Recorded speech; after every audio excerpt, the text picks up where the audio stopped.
واللہ ما طلعت شمس ولا غربت الا وانت فی قلبی، کہ انسان شرعی طریقے سے محبت و پیار کی زندگی گزارے تاکہ ناجائز تعلقات سے وہ بچا رہے، اللہ کے عذاب سے وہ امن میں رہے۔ کسی نے کیا اچھا کہا ہے، house is built by hand but home is built by heart. جب اینٹیں جڑتی ہیں تو مکان بن جاتے ہیں، جب دل جڑتے ہیں تو گھر آباد ہو جاتے ہیں۔ تو ازدواجی زندگی کا بنیادی اصول یہی ہے کہ میاں بیوی کے دل ملے رہیں، دل جڑے رہیں گے تو گھر آباد رہے گا۔ اللہ تعالیٰ نے اماں حوا کو آدم علیہ السلام کے سر سے نہیں بنایا کہ کہیں تم عورتوں کو سر پہ نہ بٹھا لو، نہ ان کو پاؤں سے بنایا کہ تم انہیں پاؤں کی جوتی سمجھنے لگ جاؤ، بلکہ آدم علیہ السلام کی پسلی سے اماں حوا کو نکالا۔ اس میں دو حکمتیں تھیں۔ ایک حکمت تو یہ کہ یہ تمہارے دل کے قریب سے نکالی گئی، لہذا تم اپنی بیوی کو ہمیشہ اپنے دل کے قریب رکھو، اور دوسرا دل کی حفاظت پسلیوں سے ہوتی ہے تو مرد کی حفاظت عورت کی وجہ سے ہوتی ہے۔ لہذا جو حضرات اپنی بیویوں کے ساتھ محبت و پیار سے رہتے ہیں وہ غیر محرم عورتوں کے فتنوں سے محفوظ رہتے ہیں۔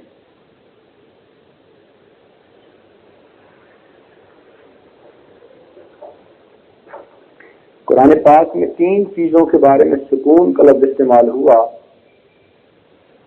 ایک جہاں بیوی کا تذکرہ ہوا، فرمایا لیسکنوا الیہا، تم اس سے سکون پاؤ۔ ایک جہاں پر گھر کا تذکرہ ہوا، قرآن پاک میں وہاں فرمایا کہ تمہیں گھر میں رہنے سے سکون ملتا ہے۔ اور ایک جہاں رات کا تذکرہ ہوا، قرآن مجید میں وہاں سکون کا تذکرہ کیا، جعل اللیل سکنا، ہم نے رات کو تمہارے لیے سکون کی چیز بنایا۔ تو معلوم ہوتا ہے کہ جو مرد اپنے گھروں میں اپنی بیویوں کے ساتھ رات گزارتے ہیں، قرآن کے حساب سے اللہ تعالیٰ انہیں 3 گنا سکون عطا فرماتا ہے، اور جن کو باہر وقت گزارنے کی عادت ہوتی ہے وہ سکون سے ہمیشہ خالی رہا کرتے ہیں۔ تاہم کچھ ایسے بھی گھرانے ہوتے ہیں کہ جہاں ازدواجی تعلقات اچھے نہیں ہوتے، کہیں بیوی کی غلطی، کہیں میاں کی غلطی، کہیں دونوں کی غلطی، تو اس کے لیے ایک عمل کی اجازت سب مستورات کو دی جاتی ہے، وہ پڑھنا شروع کر دیں۔ جتنی بھی میرڈ ہیں لیڈیز وہ تو ضروری پڑھیں، جو بڑی عمر کی بچیاں سمجھدار ہیں وہ بھی پڑھیں۔ اپنے وقت پہ جب اللہ نے ان کا گھر آباد کیا تو انشاءاللہ ان کو خوشیاں نصیب ہوں گی۔ اس عمل کی اجازت کسی بزرگ نے اس عاجز کو دی، اور اب تک ہزاروں انسانوں کو یہ عمل بتانے کے بعد یہ عاجز اس نتیجہ پر پہنچا کہ اللہ رب العزت نے سب کی پریشانیوں کو دور کر دیا اور گھر میں سکون کی زندگی بخشی۔ تو آپ بھی یہ عمل شروع کر دیجئے۔ عمل یہ ہے کہ جب بھی آپ کوئی نماز پڑھیں، فرض ہو، واجب ہو، سنت ہو، نفل ہو، اس کی آخری اتحیات میں، یعنی 2 رکعت کی تو ایک ہی اتحیات ہوتی ہے، لیکن 4 رکعت میں 2 مرتبہ اتحیات میں بیٹھتے ہیں، تو آخری اتحیات جس میں آپ نے سلام پھیرنا ہوتا ہے، اس میں جب آپ رب اجعلنی یا ربنا آتنا کوئی بھی دعا پڑھتی ہیں اور سلام پھیرنے لگتی ہیں تو سلام پھیرنے سے پہلے آپ یہ دعا بھی پڑھا کریں، ربنا هب لنا من ازواجنا وذرياتنا قرة اعین وجعلنا للمتقین اماما۔ اس دعا کے پڑھنے سے اللہ تعالیٰ آپ کے گھر کے سارے افراد کو آپ کی آنکھوں کی ٹھنڈک بنا دیں گے۔ اس کی اجازت ان تمام لیڈیز کو ہے جو یہ آواز سن رہی ہیں، اللہ تعالیٰ برکتیں عطا کرے اور گھروں میں سکھ اور سکون کی زندگی نصیب کرے۔ الحمدللہ وکفی وسلام علی عبادہ الذین اصطفی، اما بعد، اعوذ باللہ من الشیطان الرجیم، بسم اللہ الرحمن الرحیم، ولا تقربوا الزنا انہ کان فاحشۃ وساء سبیلا، وقال رسول اللہ صلی اللہ علیہ وسلم الحیاء شعبۃ من الایمان،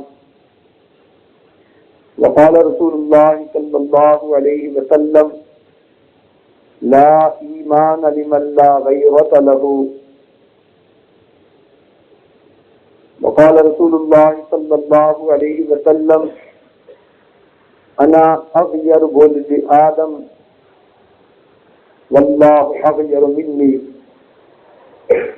او کما قال علیہ الصلاۃ والسلام۔ سبحان ربک رب العزۃ عما یصفون، سلام علی المرسلین والحمد للہ رب العالمین۔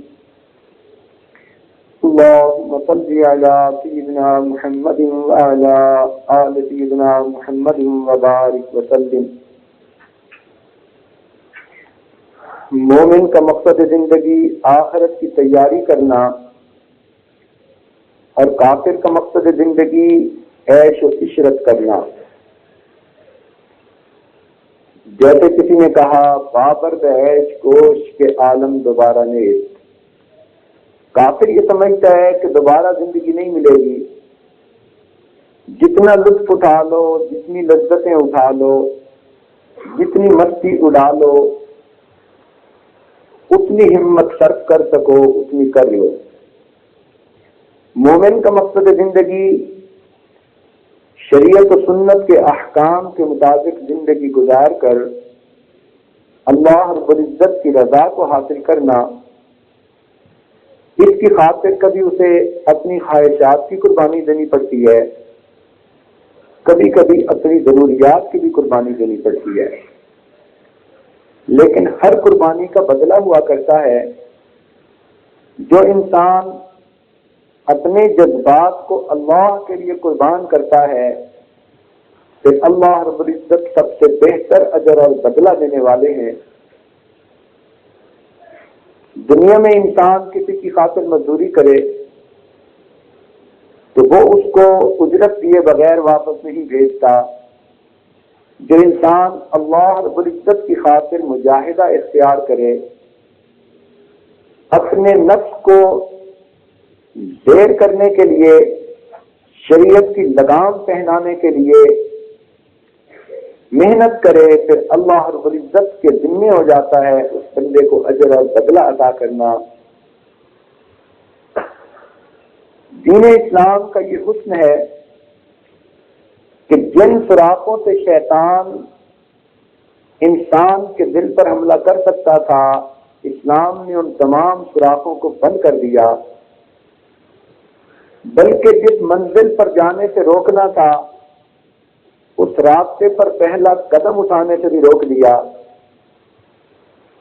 مثال کے طور پر شرک سے منع کرنا تھا تو تصویر بنانے سے بھی منع کر دیا، نہ رہے بانس نہ بجے بنسری۔ اسی طرح اللہ رب العزت نے مومن کو زنا سے روکنا تھا، غیر محرم کی طرف نظر اٹھانے سے بھی روک دیا۔ تو جس منزل پہ نہیں جانا اس کا فاصلہ کیا معلوم کرنا اور اس پر پہلا قدم کیا اٹھانا۔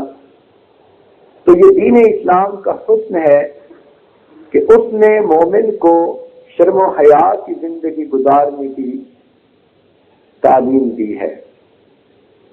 کتنا فرق ہے مومن اور کافر کی زندگی میں۔ مومن شرم و حیا کو صفت سمجھتا ہے، جبکہ کافر کہتے ہیں شائنس از اے سکنس۔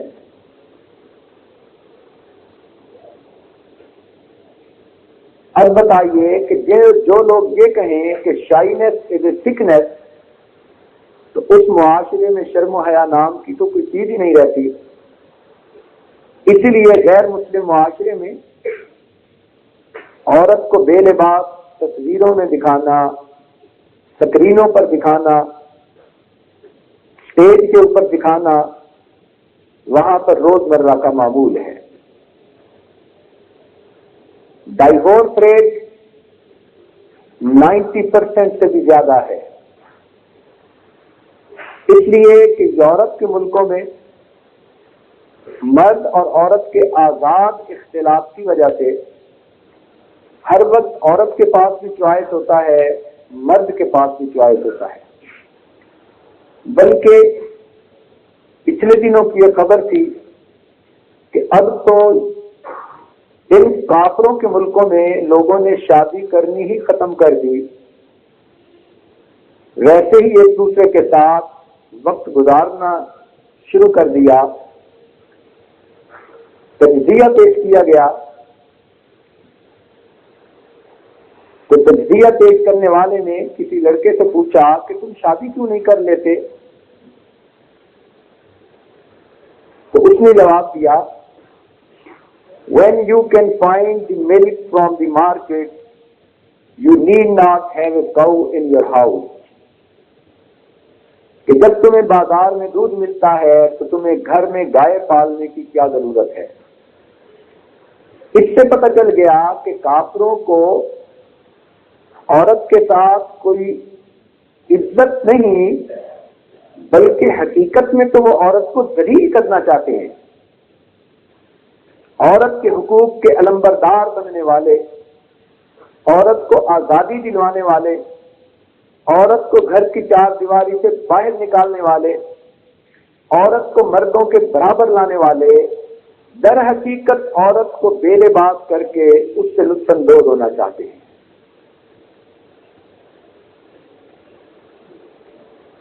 لیکن مسلم معاشرے میں مرد و عورت کو شرم و حیا والی زندگی گزارنے کی تلقین کی گئی۔ بحیثیت انسان جیسے مرد اللہ تعالیٰ کے بندے ہیں، اسی طرح عورتیں بھی اللہ رب العزت کی بندیاں ہیں۔ اس لیے عبادات میں مرد اور عورت کے حقوق مساوی، جان، مال، عزت، آبرو کی حفاظت میں مرد اور عورت کے حقوق مساوی۔ لیکن جہاں معاشرتی زندگی گزارنے کا وقت آیا تو شریعت نے گھر کے اندر کے سارے کام عورت کو سونپ دیے کہ وہ گھر کے اندر رہ کر اپنے آپ کو مصروف بھی رکھے، بچوں کی اچھی تربیت کرے، شرم و حیات کی حفاظت کرے، اور مرد کے ذمہ لگائے کہ وہ چار دیواری کے سب باہر کے کام کا بوجھ اٹھائے۔ اگر شریعت عورت کو کہتی کہ تم اپنی روزی خود کما کے کھاؤ تو اس سے اس ناموس کی حفاظت کا مطالبہ بھی نہیں کر سکتی تھی۔ اس لیے پوری زندگی عورت کے لیے خود کمانا فرض نہیں۔ بیٹی ہے تو اس کا خرچہ باپ کے اوپر فرض ہے، بہن ہے تو اس کا خرچہ بھائی کے اوپر فرض ہے، اگر بیوی ہے تو اس کی روزی اور خرچہ اس کے خاوند کے اوپر فرض ہے، اور اگر ماں ہے تو اس کا خرچہ اس کے بچوں کے اوپر فرض ہے۔ پوری زندگی عورت کو کہیں یہ وقت نہیں آتا کہ وہ باہر نکل کر اپنے لیے روزی کمائے۔ تو جب شریعت نے اس کو باہر کی دنیا سے بے نیاز کر دیا، اس کی ضرورتیں گھر بٹھائے پوری ہو رہی ہیں، وہ اپنے محل میں ملکہ کی سی زندگی گزار سکتی ہے، تو اب شریعت نے کہا کہ تم اپنے عزت و ناموس کی حفاظت کرو۔ اگر اس عورت کو نوکری کرنے کے لیے، اپنے بزنس کے آرڈر لینے کے لیے غیر محرموں کے پاس جانا پڑتا، تو معلوم نہیں غیر محرم لوگ کس کس ہیلے اور بہانے سے اس کے جسم کے ساتھ کھیلتے، اور اس کو مجبور ہونا پڑتا نوکری حاصل کرنے کے لیے، بزنس حاصل کرنے کے لیے،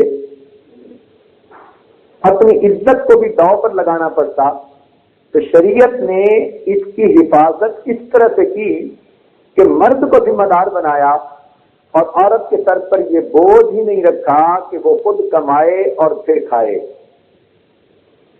تو حسن دیکھیے شریعت کا کہ جب عورت کو عزت و ناموس کی حفاظت کا حکم دینا تھا تو اس کو باہر کی دنیا سے بے نیاز کر دیا۔ فرمایا کہ تم گھر میں رہو، تمہارے مردوں پر فرض ہے تمہیں گھر میں لا کر نان و نفقہ دیں گے۔ تو جہاں معاشرتی زندگی کا تعلق تھا، شریعت نے گھر کے اندر کی زندگی کا انچارج عورت کو بنا دیا اور باہر کے کاموں کا انچارج مرد کو بنا دیا۔ پھر عورتوں کو کہا کہ تم عورتوں میں ہی اپنا تعلق رکھو۔ اس لیے مسلم معاشرے میں سکول سے لے کر یونیورسٹی تک عورتوں کی ہو تو اس میں عورتیں ہی کام کرنے والی ہوں، حتیٰ کہ ہاسپٹل میں اگر وارڈ ہوں تو عورتوں کے اپنے ہوں، مردوں کے اپنے ہوں۔ تو مرد اور عورت کو ایک دوسرے کے ساتھ میل جول سے منع کر دیا، شرائط لگا دی، سوائے ان مردوں کے ساتھ ملنے جلنے کے جن کو محرم کہتے ہیں، جہاں آ کر غلیظ ترین انسان کے اندر کی بھی نفسانیت مر جاتی ہے۔ مثلا بیٹا ہے، بھائی ہے، باپ ہے، یہ وہ رشتے ہیں کہ کتنی ہی گندی ذہنیت رکھنے والا مرد کیوں نہ ہو، ان مقدس رشتوں کے پاس آ کر اس کے اندر کے جذبات ٹھنڈے ہو جاتے ہیں، اس کے اندر کی حیوانیت ختم ہو جاتی ہے اور اس کے اوپر شرم و حیا کا پردہ آ جاتا ہے۔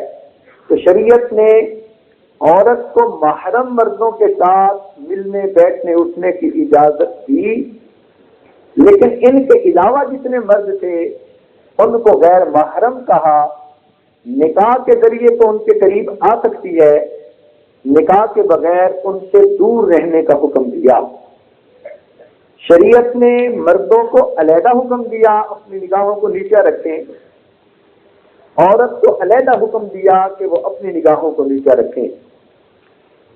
چنانچہ قرآن پاک میں اللہ تعالیٰ فرماتے ہیں قُلْ لِلْمُؤْمِنِينَ يَغُضُّوا مِنْ أَبْصَارِهِمْ، آپ ایمان والوں سے فرما دیجئے کہ وہ اپنی نگاہوں کو نیچے رکھیں، وَيَحْفَظُوا فُرُوجَهُمْ، اور اپنی شرمگاہوں کی حفاظت کریں۔ وَقُلْ لِلْمُؤْمِنَاتِ يَغْضُضْنَ مِنْ أَبْصَارِهِنَّ، اور مومنہ عورتوں سے کہیں کہ وہ بھی اپنی نگاہوں کو نیچا رکھیں۔ وَيَحْفَظْنَ فُرُوجَهُنَّ، اور وہ بھی اپنے ناموس کی حفاظت کریں۔ تو مردوں کو اپنی نگاہیں ہٹانے کا علیحدہ حکم دیا، عورتوں کو اپنی نگاہیں ہٹانے کا علیحدہ حکم دیا،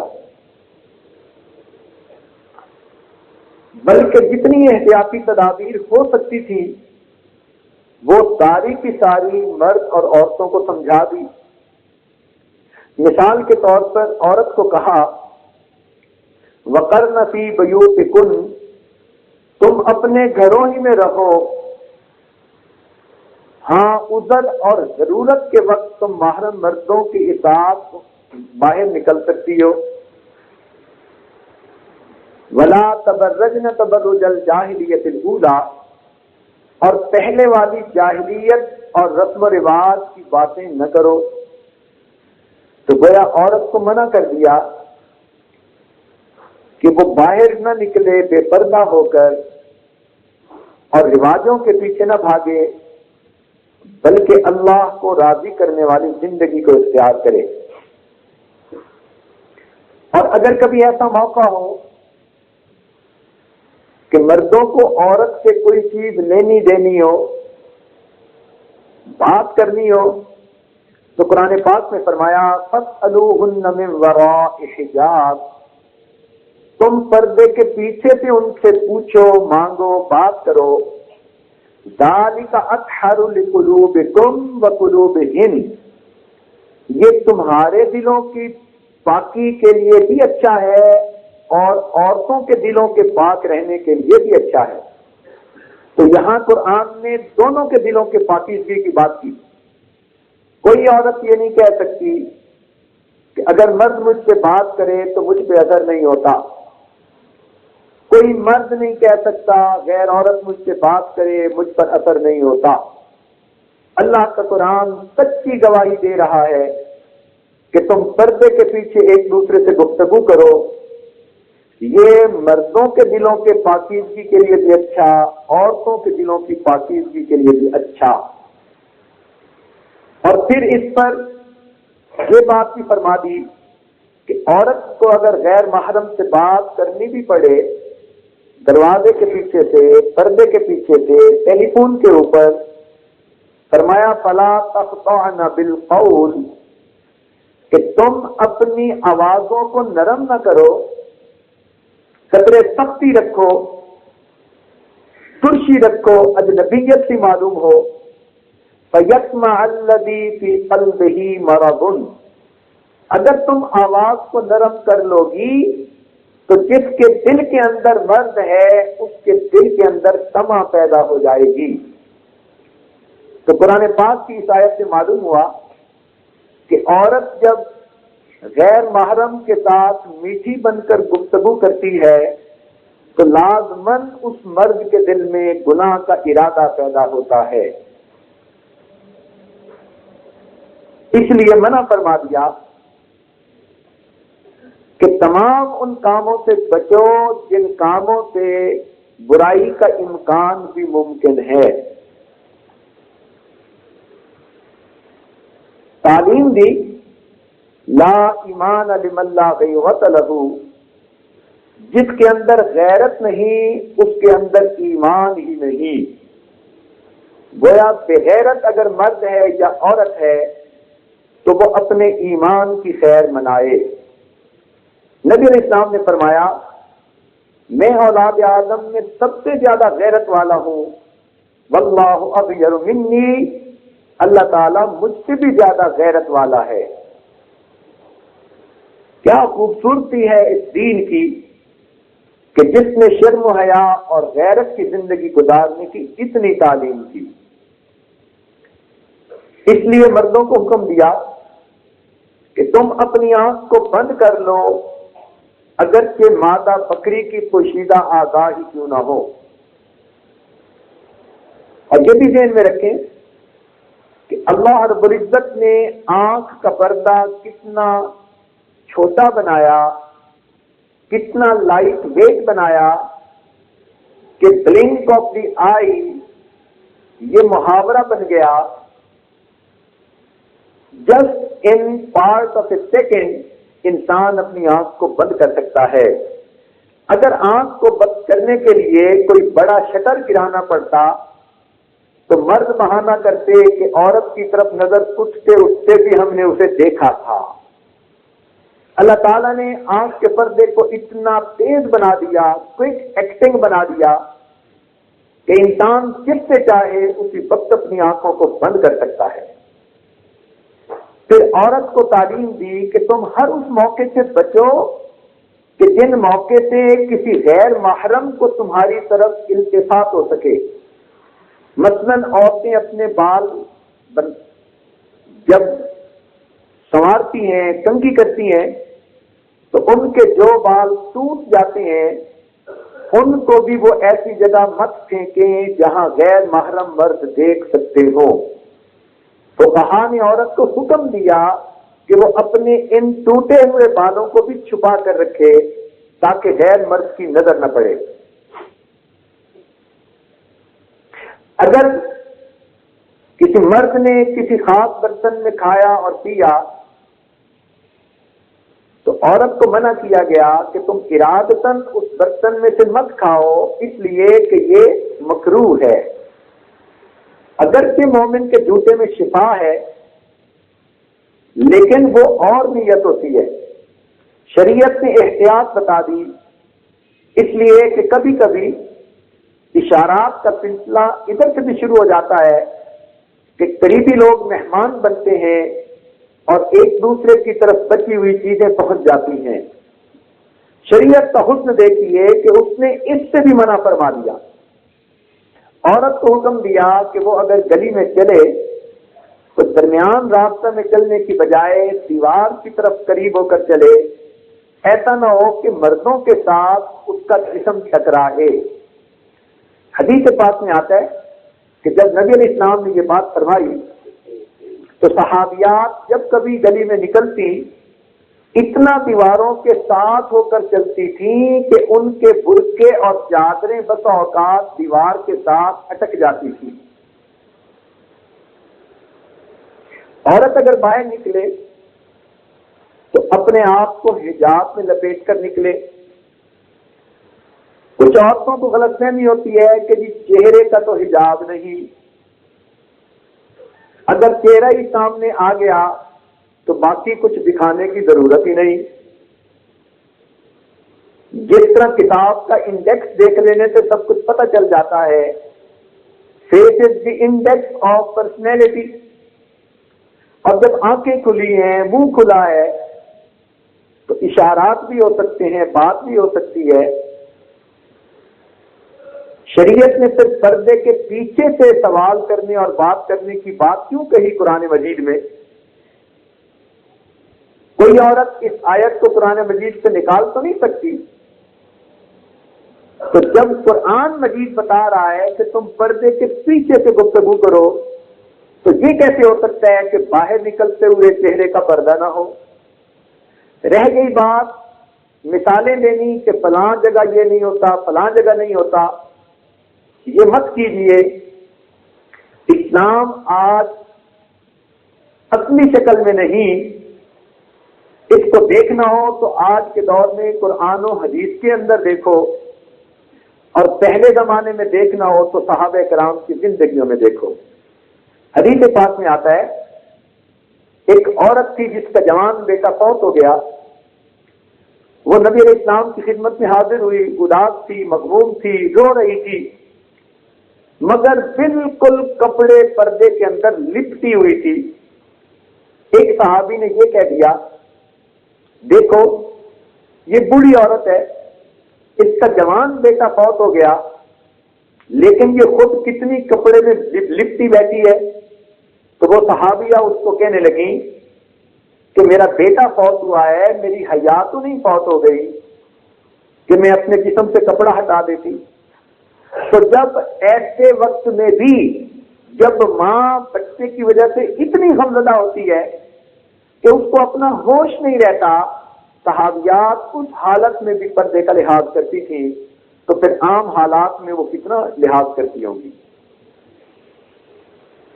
شریعت نے حکم دیا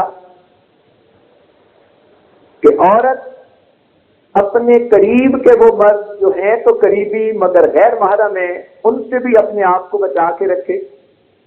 مثال کے طور پر خاوند کے بھائی جنہیں دیور کہتے ہیں، نبی اسلام نے فرمایا الکور موتن، کہ دیور تو عورت کے لیے موت کی مانند ہے۔ گھریلو زندگی میں بات چیت کرنی پڑتی ہے، مگر عورت کو چاہیے کہ اپنے اور اس کے درمیان ایک فاصلہ رکھے تاکہ ضرورت سے اوپر ایک لفظ بھی کہنے کا اسے موقع نہ ملے، بلکہ غیر محرم سے بات کرتے ہوئے یہ اصول ہو کہ جہاں 2 لفظوں میں جواب ممکن ہے وہاں 3 لفظ بولنے کی اجازت نہیں۔ یہاں تک شریعت نے منع کر دیا کہ اگر اپنا محرم مرد بھی کوئی ایسا ہو جو غیر معمون ہو، حتیٰ کہ بھائی ہے، فاسق و فاجر ہے، گندی ذہنیت کا ہے، فحش کام کرتا پھرتا ہے، تو بہن کو کہا کہ تم اس سے بھی اپنے آپ کو پرے پرے رکھو۔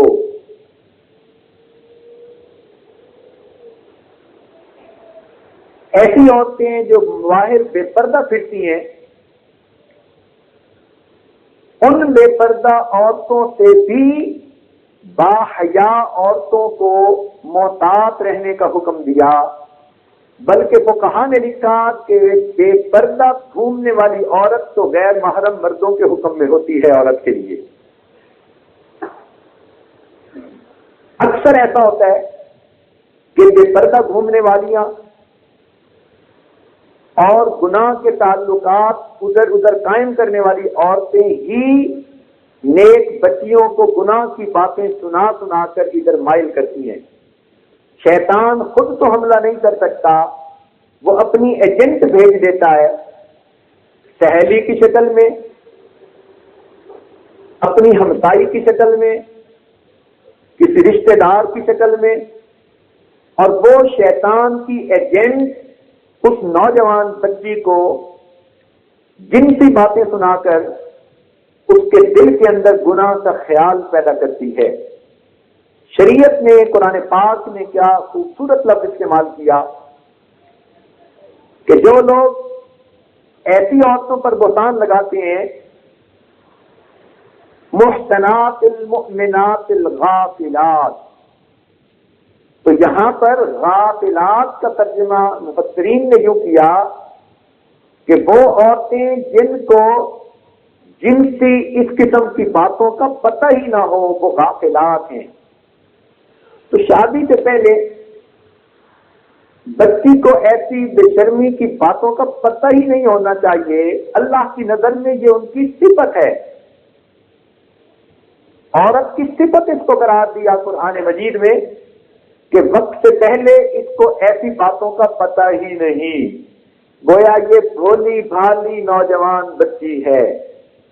تو ایسی بھولی بھالی نوجوان بچی اللہ رب العزت کی نظر میں بڑی عزت اور قدر والی بچی ہے۔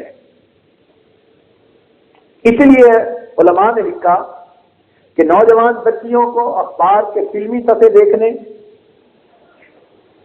اور ان کو ڈائجسٹ پڑھنے، 3 عورتیں 3 کہانیاں، افسانے پڑھنے، فلمیں دیکھنی، گانے سننے، اور اسی طرح انٹرنیٹ کی وہ بدماشیاں جو اب سامنے آ چکی ہیں، اس قسم کی چیٹنگ، ہر چیز حرام ہے۔ اپنے بچوں اور اپنی بچیوں کو ان چیزوں سے بچانے کی ضرورت ہے۔ یہ چیزیں فحاشی پھیلاتی ہیں، اور فحاشی اللہ رب العزت کے نزدیک گناہ کبیرہ ہے۔ بلکہ موسیقی کے بارے میں تو نبی اسلام نے یہاں تک فرمایا کہ موسیقی کانوں کا زنا ہے۔ فرمایا جس طرح شرمگاہ زنا کرتی ہے، آنکھوں کا بھی زنا، ہاتھوں کا بھی زنا، ہونٹوں کا بھی زنا۔ صحابہ نے پوچھا اللہ کے محبوب کیسے؟ فرمایا آنکھ سے غیر محرم کو دیکھا تو آنکھ نے زنا کیا، اگر اپنی منہ سے غیر محرم کے ساتھ نرم گفتگو کی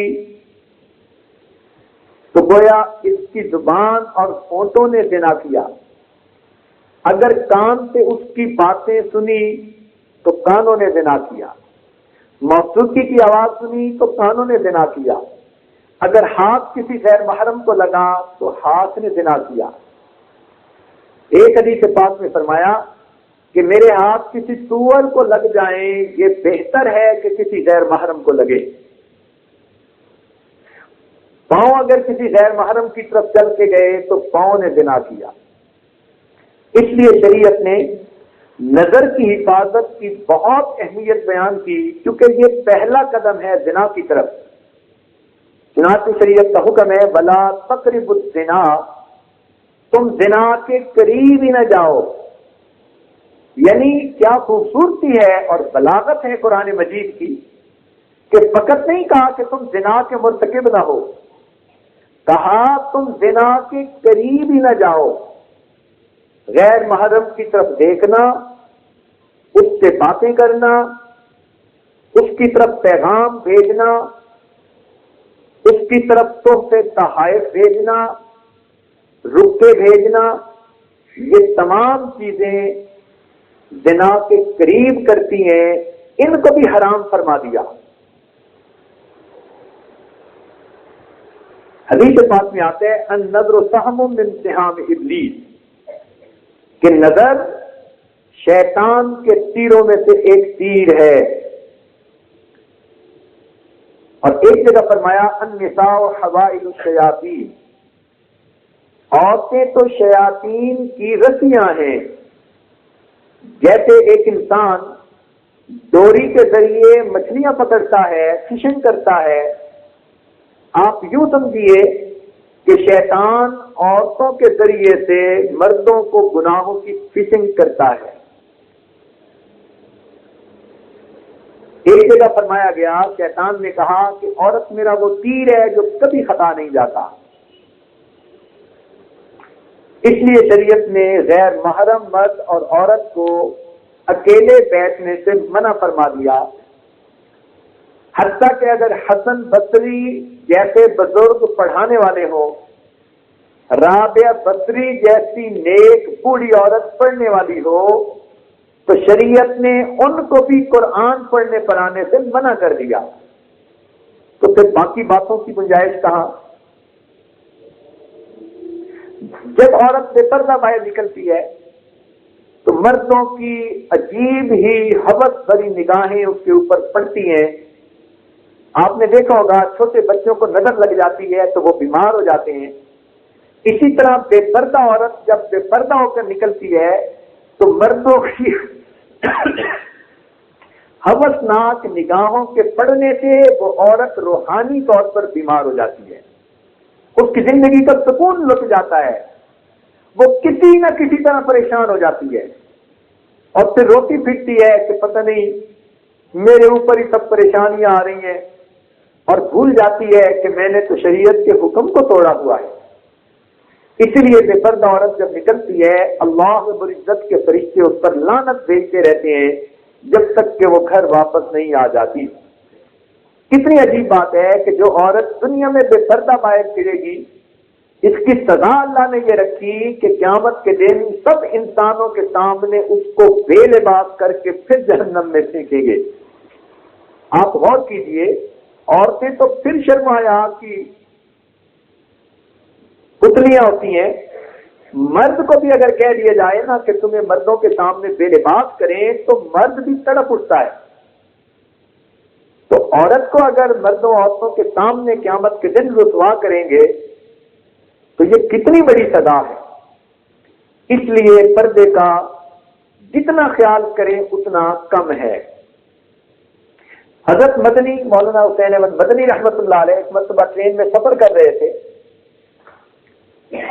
ایک انگریز اپنی میم صاحبہ کو لے کر آیا اور سامنے بیٹھ گیا۔ اب میم تو بے پردہ کی ہی صحیح،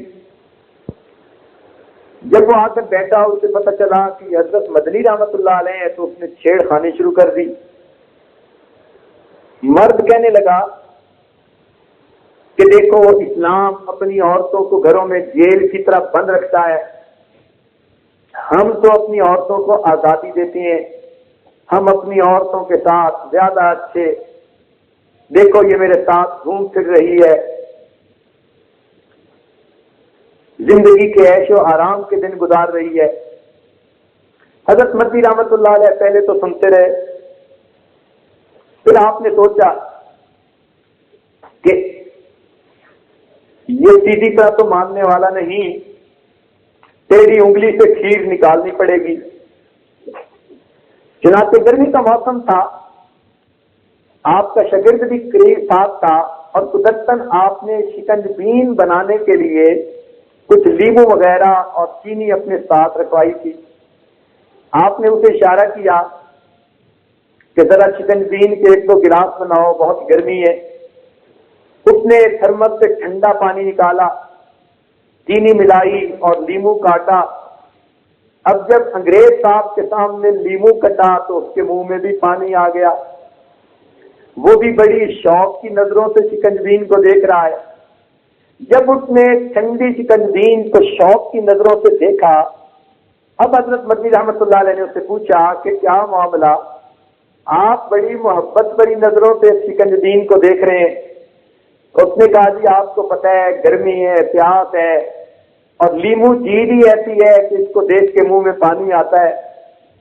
اب حضرت نے اس کو ٹھوکر لگائی کہ جس طرح گرمی کے موسم میں پیاسا لیمو دیکھ کے اس کے منہ میں پانی آتا ہے، تو یہ جو تمہاری میم صاحبہ بیٹھی ہیں، اس کو دیکھ دیکھ کر جتنے ریل کے غیر مرد ہیں سب کے منہ میں پانی آ رہا ہے۔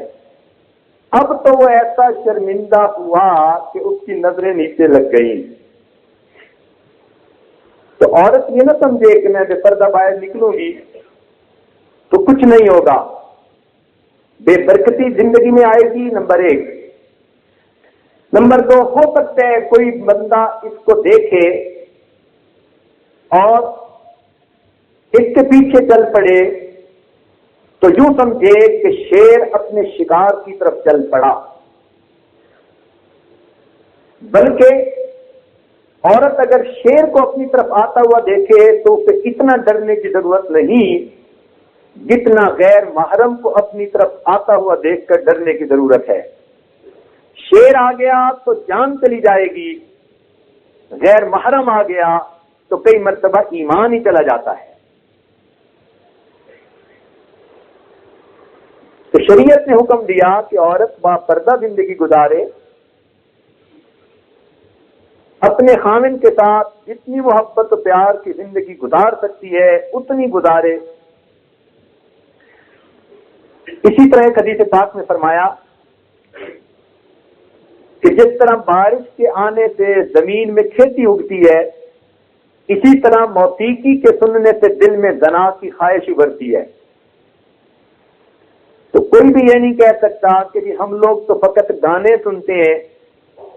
یہ گانے سننے والیاں اپنے دلوں کو محفوظ نہیں رکھ سکتی، ان کے دلوں میں وہ حسرتیں اٹھتی ہیں کہ اگر پلیٹ میں رکھ کر ان کے محرم مردوں کو دکھا دی جاتی تو یہ شرم کے مارے مر جاتی۔ اس لیے شریعت نے شرم و حیا کی زندگی کی تعلیم دی۔ کتنا پرسکون معاشرہ بن جاتا ہے جب مرد عورت سے بے نیاز ہو جائیں، عورت مرد کی طرف سے امن میں ہو جائے۔ چنانچہ حضرت ملانوں کے زمانے کا واقعہ ہے، ایک عورت یمن سے چلی 1000 میل کا سفر اور مدینہ طیبہ پہنچی اور اکیلی نے سفر کیا۔ حضرت عمر رضی اللہ عنہ نے پوچھا، اللہ کی بندی تو نے اکیلا سفر کیوں کیا؟ اس نے اپنا کوئی عذر پیش کیا۔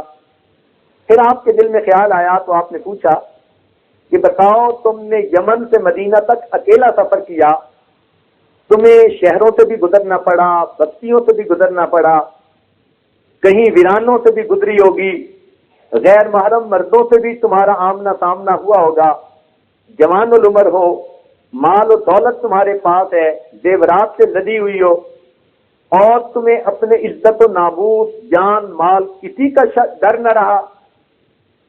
تو عورت سے کمنٹ پوچھے اور واقعی عورت سب سے بیٹر ججمنٹ کر لیتی ہے کہ مرد کی نظر کیا کہہ رہی ہے، اس کے الفاظ کے بول میں کیا ارادے چھپے ہوئے ہیں، اس کا اٹھنے والا قدم کس نیت سے اٹھ رہا ہے۔ عورت کو سب سے جلدی اس کی ججمنٹ ہو جاتی ہے۔ تو اس عورت نے یہ کمنٹ دیے، امیر المومنین میں یمن سے چلی اور راستے میں مجھے ہر رات کہیں نہ کہیں ٹھہرنا پڑا، کہیں کسی کے گھر میں ٹھہری، کہیں ویرانے میں اکیلے ٹھہری، دن میں اور رات میں سفر کرتے کرتے یہاں پہنچی۔ میں اس نتیجے پر پہنچی ہوں کہ یمن سے لے کے مدینہ تک ایک ماں باپ کی اولاد بستی ہے۔ تو شریعت ایسا امن اور سکون کا معاشرہ چاہتی ہے کہ عورت کو اتنا امن نصیب ہو جائے گا کہ کہ اگر بالفرض اس کو 1000 میل بھی پیدل چلنا پڑے تو اس کی جان بھی محفوظ، اس کا مال بھی محفوظ، اس کی عزت بھی محفوظ۔ عورتیں اور کیا چاہتی ہیں؟ تو یہ جو پردہ داری کا حکم دیا، اس میں مردوں کا جہاں فائدہ ہے، عورت کا اپنا فائدہ ہے۔ یاد رکھنا، کھل کرنے ہم فتنوں سے بچے رہیں گے، عزت بھی محفوظ رہے گی، ایمان بھی محفوظ رہے گا، دنیا کی بھی ذلت سے بچیں گے، آخرت کی بھی رسوائی سے بچیں گے۔ اتنی اس بات کی اہمیت بیان کی گئی۔ حضرت عبداللہ ابن ام مکتوم رضی اللہ تعالیٰ عنہ ایک مرتبہ نبی علیہ السلام کے گھر تشریف لائے، آنکھوں سے نابینا تھے۔ آپ نے اندر آنے کے لیے کہا۔ سیدہ فاطمہ الزہرا سیدہ عائشہ صدیقہ رضی اللہ تعالیٰ عنہ وہ کمرے میں جانے کی بجائے یا چھپنے کی بجائے کھڑی رہیں۔ نبی علیہ السلام نے فرمایا انہیں کہ تم پردہ کر لو۔ انہوں نے عرض کیا اللہ کے نبی یہ تو نابینا ہے۔ تو آپ نے فرمایا اگر یہ نابینا ہے تو تم تو نابینا نہیں ہو۔ آپ بتائیے کہ جب ام المؤمنین کو اللہ کے محبوب یہ فرماتے ہیں تو پھر آج کی عورت کیا سوچ سکتی ہے؟ اس لیے مردوں کے لیے لازمی کہ وہ عورتوں سے پردہ میں رہیں، عورتوں کے لیے لازمی کہ وہ مردوں سے پردہ میں رہیں۔ یہ دونوں کی ذمہ داری ہے اور اس میں دونوں کا فائدہ۔ یہاں تک اس کی تعلیم دی گئی کہ ایک مرتبہ صحابہ بیٹھے ہوئے نیک عورت کے بارے میں گفتگو کر رہے تھے کہ کون سی عورت اللہ تعالیٰ کو زیادہ پسندیدہ ہے۔ اتنے میں حضرت اللہ عنہ گھر تشریف لے گئے، حضرت فاطمہ الزہرا عنہ کو بتایا۔ انہوں نے کہا میں بتاؤں کون سی عورت اللہ تعالیٰ کو زیادہ پسند ہے؟ پوچھا کون سی؟ کہنے لگی کہ جو نہ خود کسی غیر محرم کو دیکھے اور نہ کوئی غیر محرم اس کو دیکھ سکے۔ انہوں نے آ کر یہ بات نبی علیہ السلام کی خدمت میں عرض کر دی تو نبی علیہ السلام نے فرمایا فاطمہ تو بضعۃ منی، کہ فاطمہ تو میرے جگر کا ٹکڑا ہے، اور ان کو خاتون جنت کی بشارتیں ملی۔ تو عورت کی ہر وقت یہ کوشش رہنی چاہیے کہ غیر محرم کی نگاہوں سے دور رہے، بچی رہے۔ اس کو غیر محرم کی نگاہیں نہ سمجھے، اس کو شیطان کی نگاہیں سمجھے۔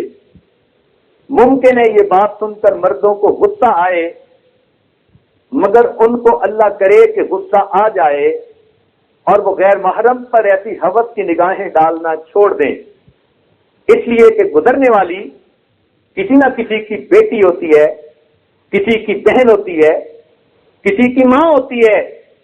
اگر تم اس پر غلط نظریں ڈال رہے ہو تو کل تمہاری عورتوں پر بھی کوئی ایسی ہی نظریں ڈالے گا۔ اس لیے شریعت نے پہلے قدم کی اہمیت ہی بہت زیادہ بیان کی اور پردے کا بہت اہتمام کروایا۔ حضرت مجدد ثانی رحمۃ اللہ علیہ فرماتے تھے آنکھ کے بگڑنے کے بعد دل کی حفاظت مشکل ہے، اور دل کے بگڑنے کے بعد شرمگاہ کی حفاظت مشکل ہے۔ اور اگر آپ غور کریں تو آنکھ کے بگڑنے سے ہی بندے پر مصیبتیں آتی ہیں۔ اگر حضرت آدم علیہ السلام شجر ممنوعہ کی طرف نہ دیکھتے، نہ اسے کھاتے، نہ جنت سے نکالے جاتے۔ اگر قابیل حابیل کی بہن کی طرف نہ دیکھتا، نہ اس پر عاشق ہوتا اور نہ اپنے بھائی کو قتل کرنے کا مجرم بنتا۔ اگر زلیخا یوسف علیہ السلام کی طرف نہ دیکھتی تو اسے اتنی ذلت اور رسوائی برداشت نہ کرنی پڑتی۔ تو معلوم ہوا کہ آنکھ کے دیکھنے سے ہی بندے پر مصیبتیں آتی ہیں۔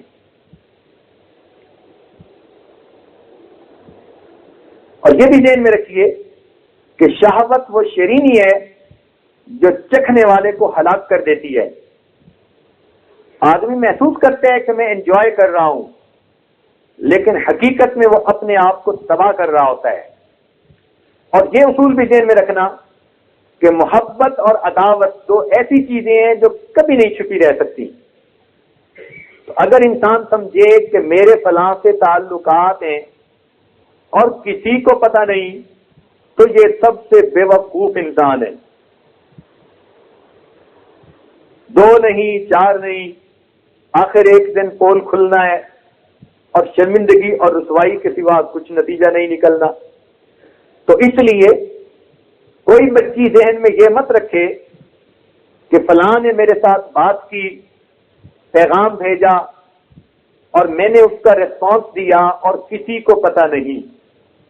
یہ محبت کا تعلق یا نفرت کا تعلق کبھی چھپا نہیں رہ سکتا، ہمیشہ یہ ظاہر ہو جاتا ہے۔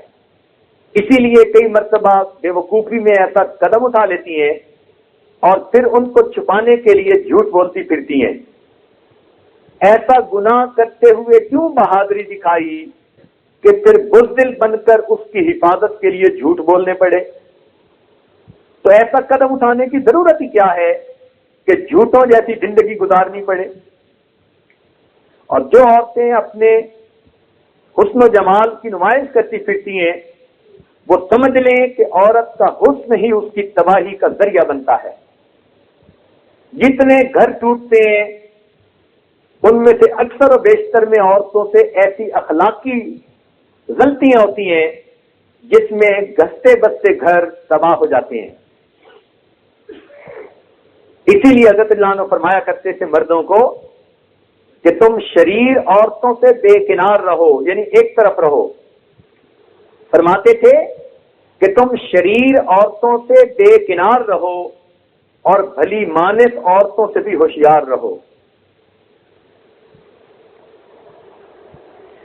شہوت کی ابتدا ایک جراثیم بیکٹیریا کی مانند ہوتی ہے، لیکن اگر انسان شہوت پرست بن جائے تو پھر اس کا اختتام ایک اژدہے کی مانند ہوتا ہے۔ یہ پوائزن کی طرح بن جاتا ہے اور پھر انسان کو تباہ کر کے رکھ دیتا ہے۔ عجیب بات ہے کہ خوبصورت انسان جتنا دور سے خوبصورت لگتا ہے اتنا قریب سے نہیں ہوتا۔ آواز جتنی دور سے خوبصورت محسوس ہوتی ہے، سریلی محسوس ہوتی ہے، قریب سے اتنی نہیں ہوتی۔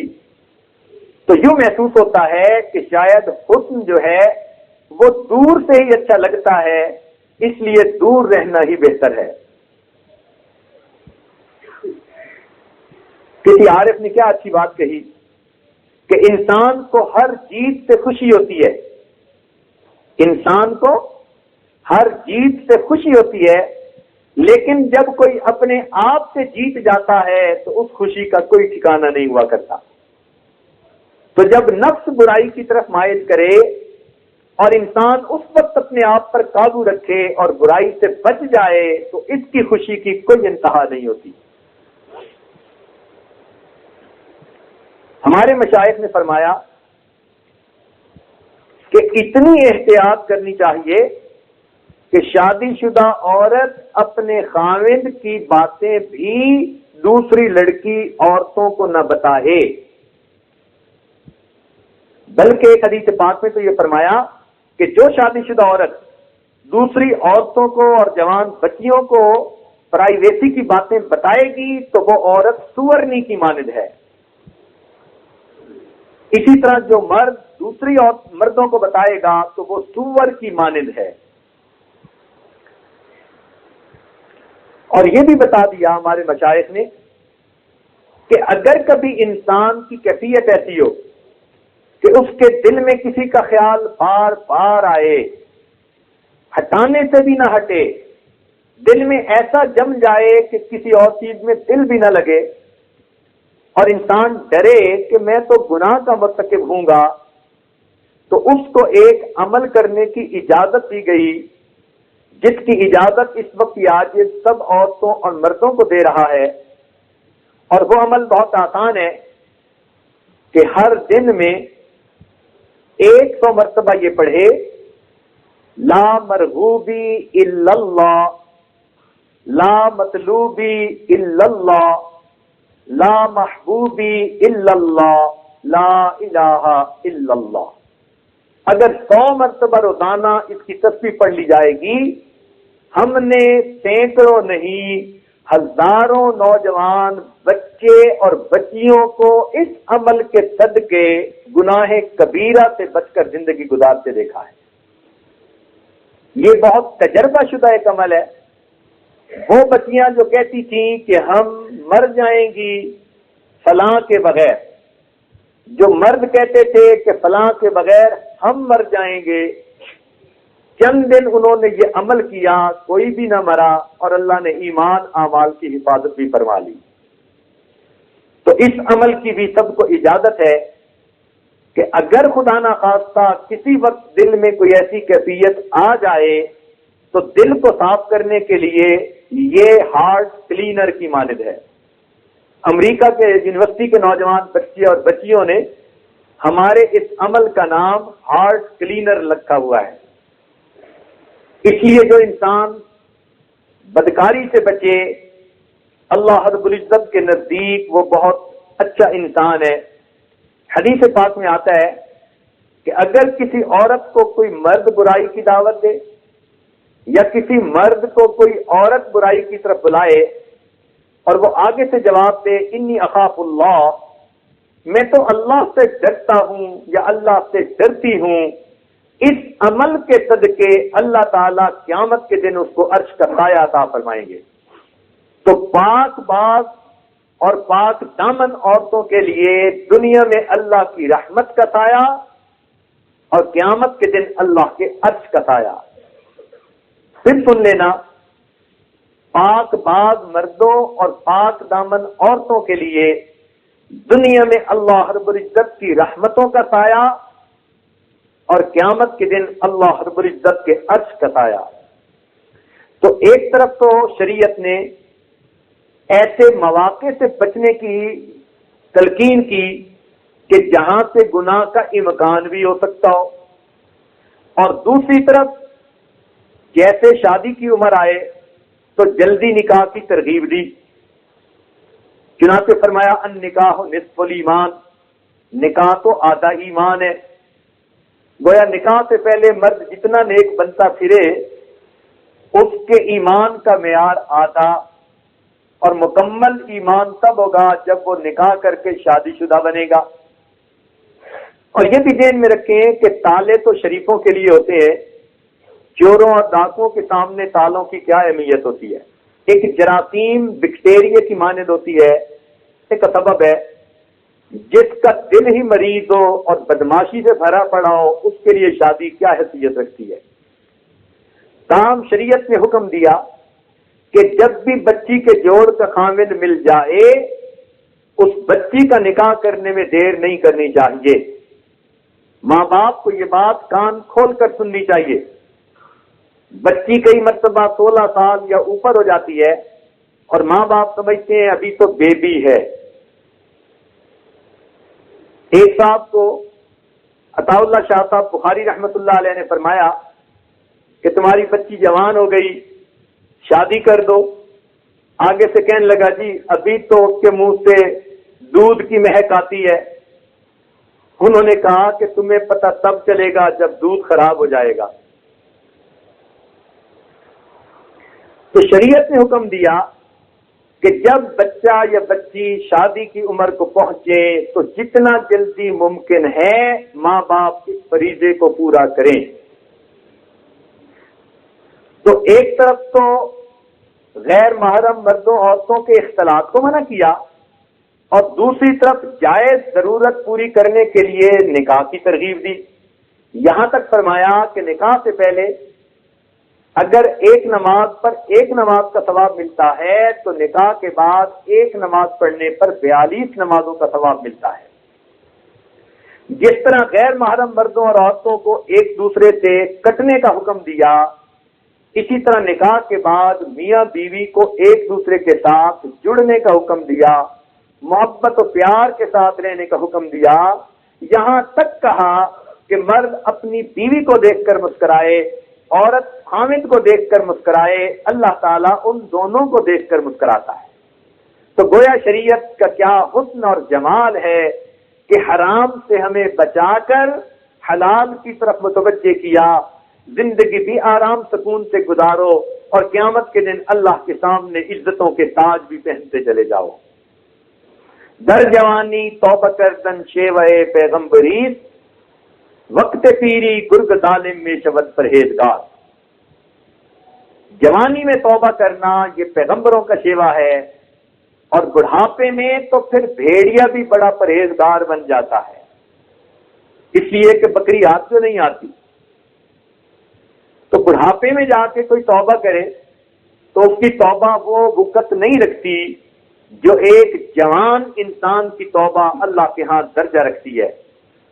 اس لیے ایک بزرگ تھے، ان کو جب کوئی مہم پیش آتی تو وہ نیک نوجوانوں سے دعا کرواتے، شاب نشأ فی عبادت اللہ، ایسا نوجوان جو اللہ رب العزت کی عبادت میں سرشار ہو۔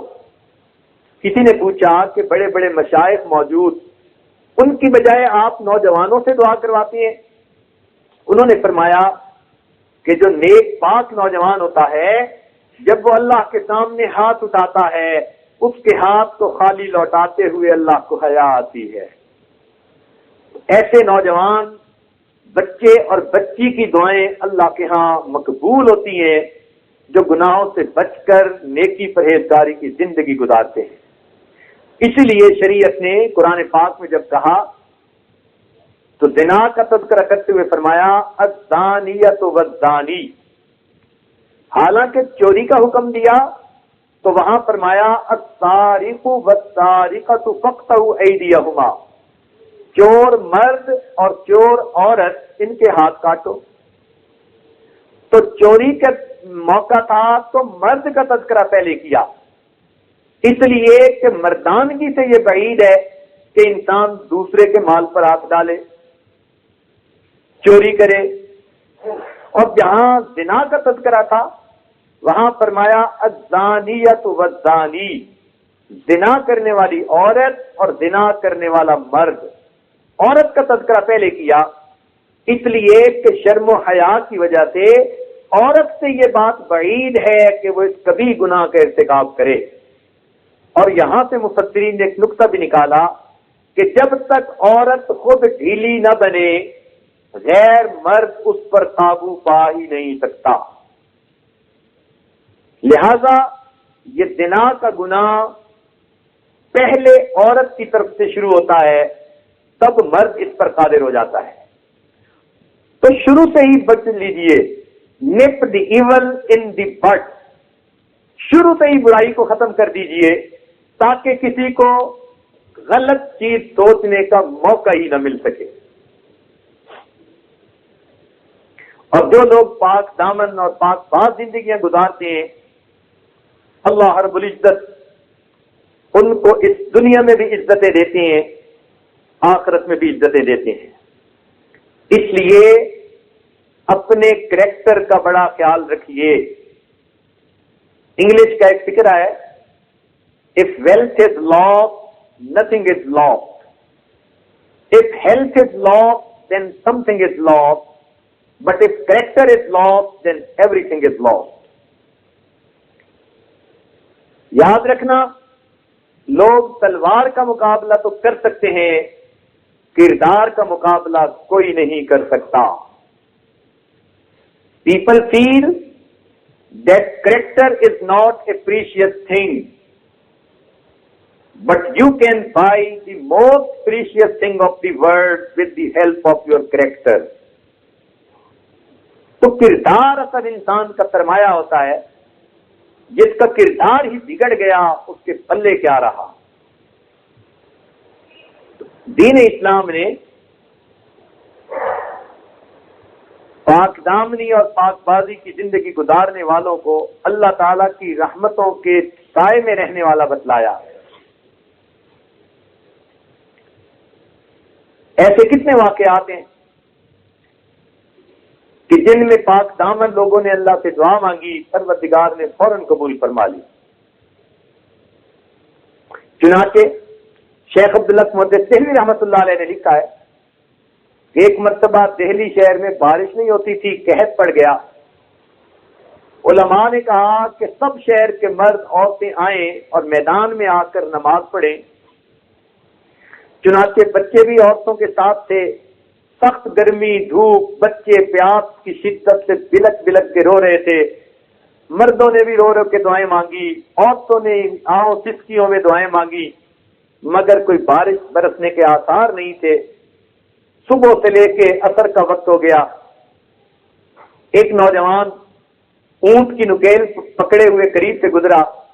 اونٹ کے اوپر کوئی پردے میں سوار تھا.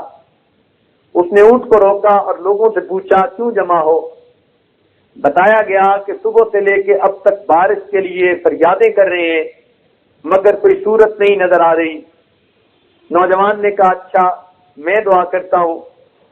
چنانچہ وہ اپنی سواری کے قریب گیا، دعا کی. اسی وقت آسمان پہ بادل آئے اور وہیں بارش ہونی شروع ہو گئی. شیخ عبدالحق محدث دہلوی رحمۃ اللہ فرماتے ہیں کہ علماء اس نوجوان کی طرف بھاگے کہ تو نے کیسی دعا کی کہ ہزاروں انسانوں کی دعا پر اللہ نے تیری دعا کو ترجیح دے دی.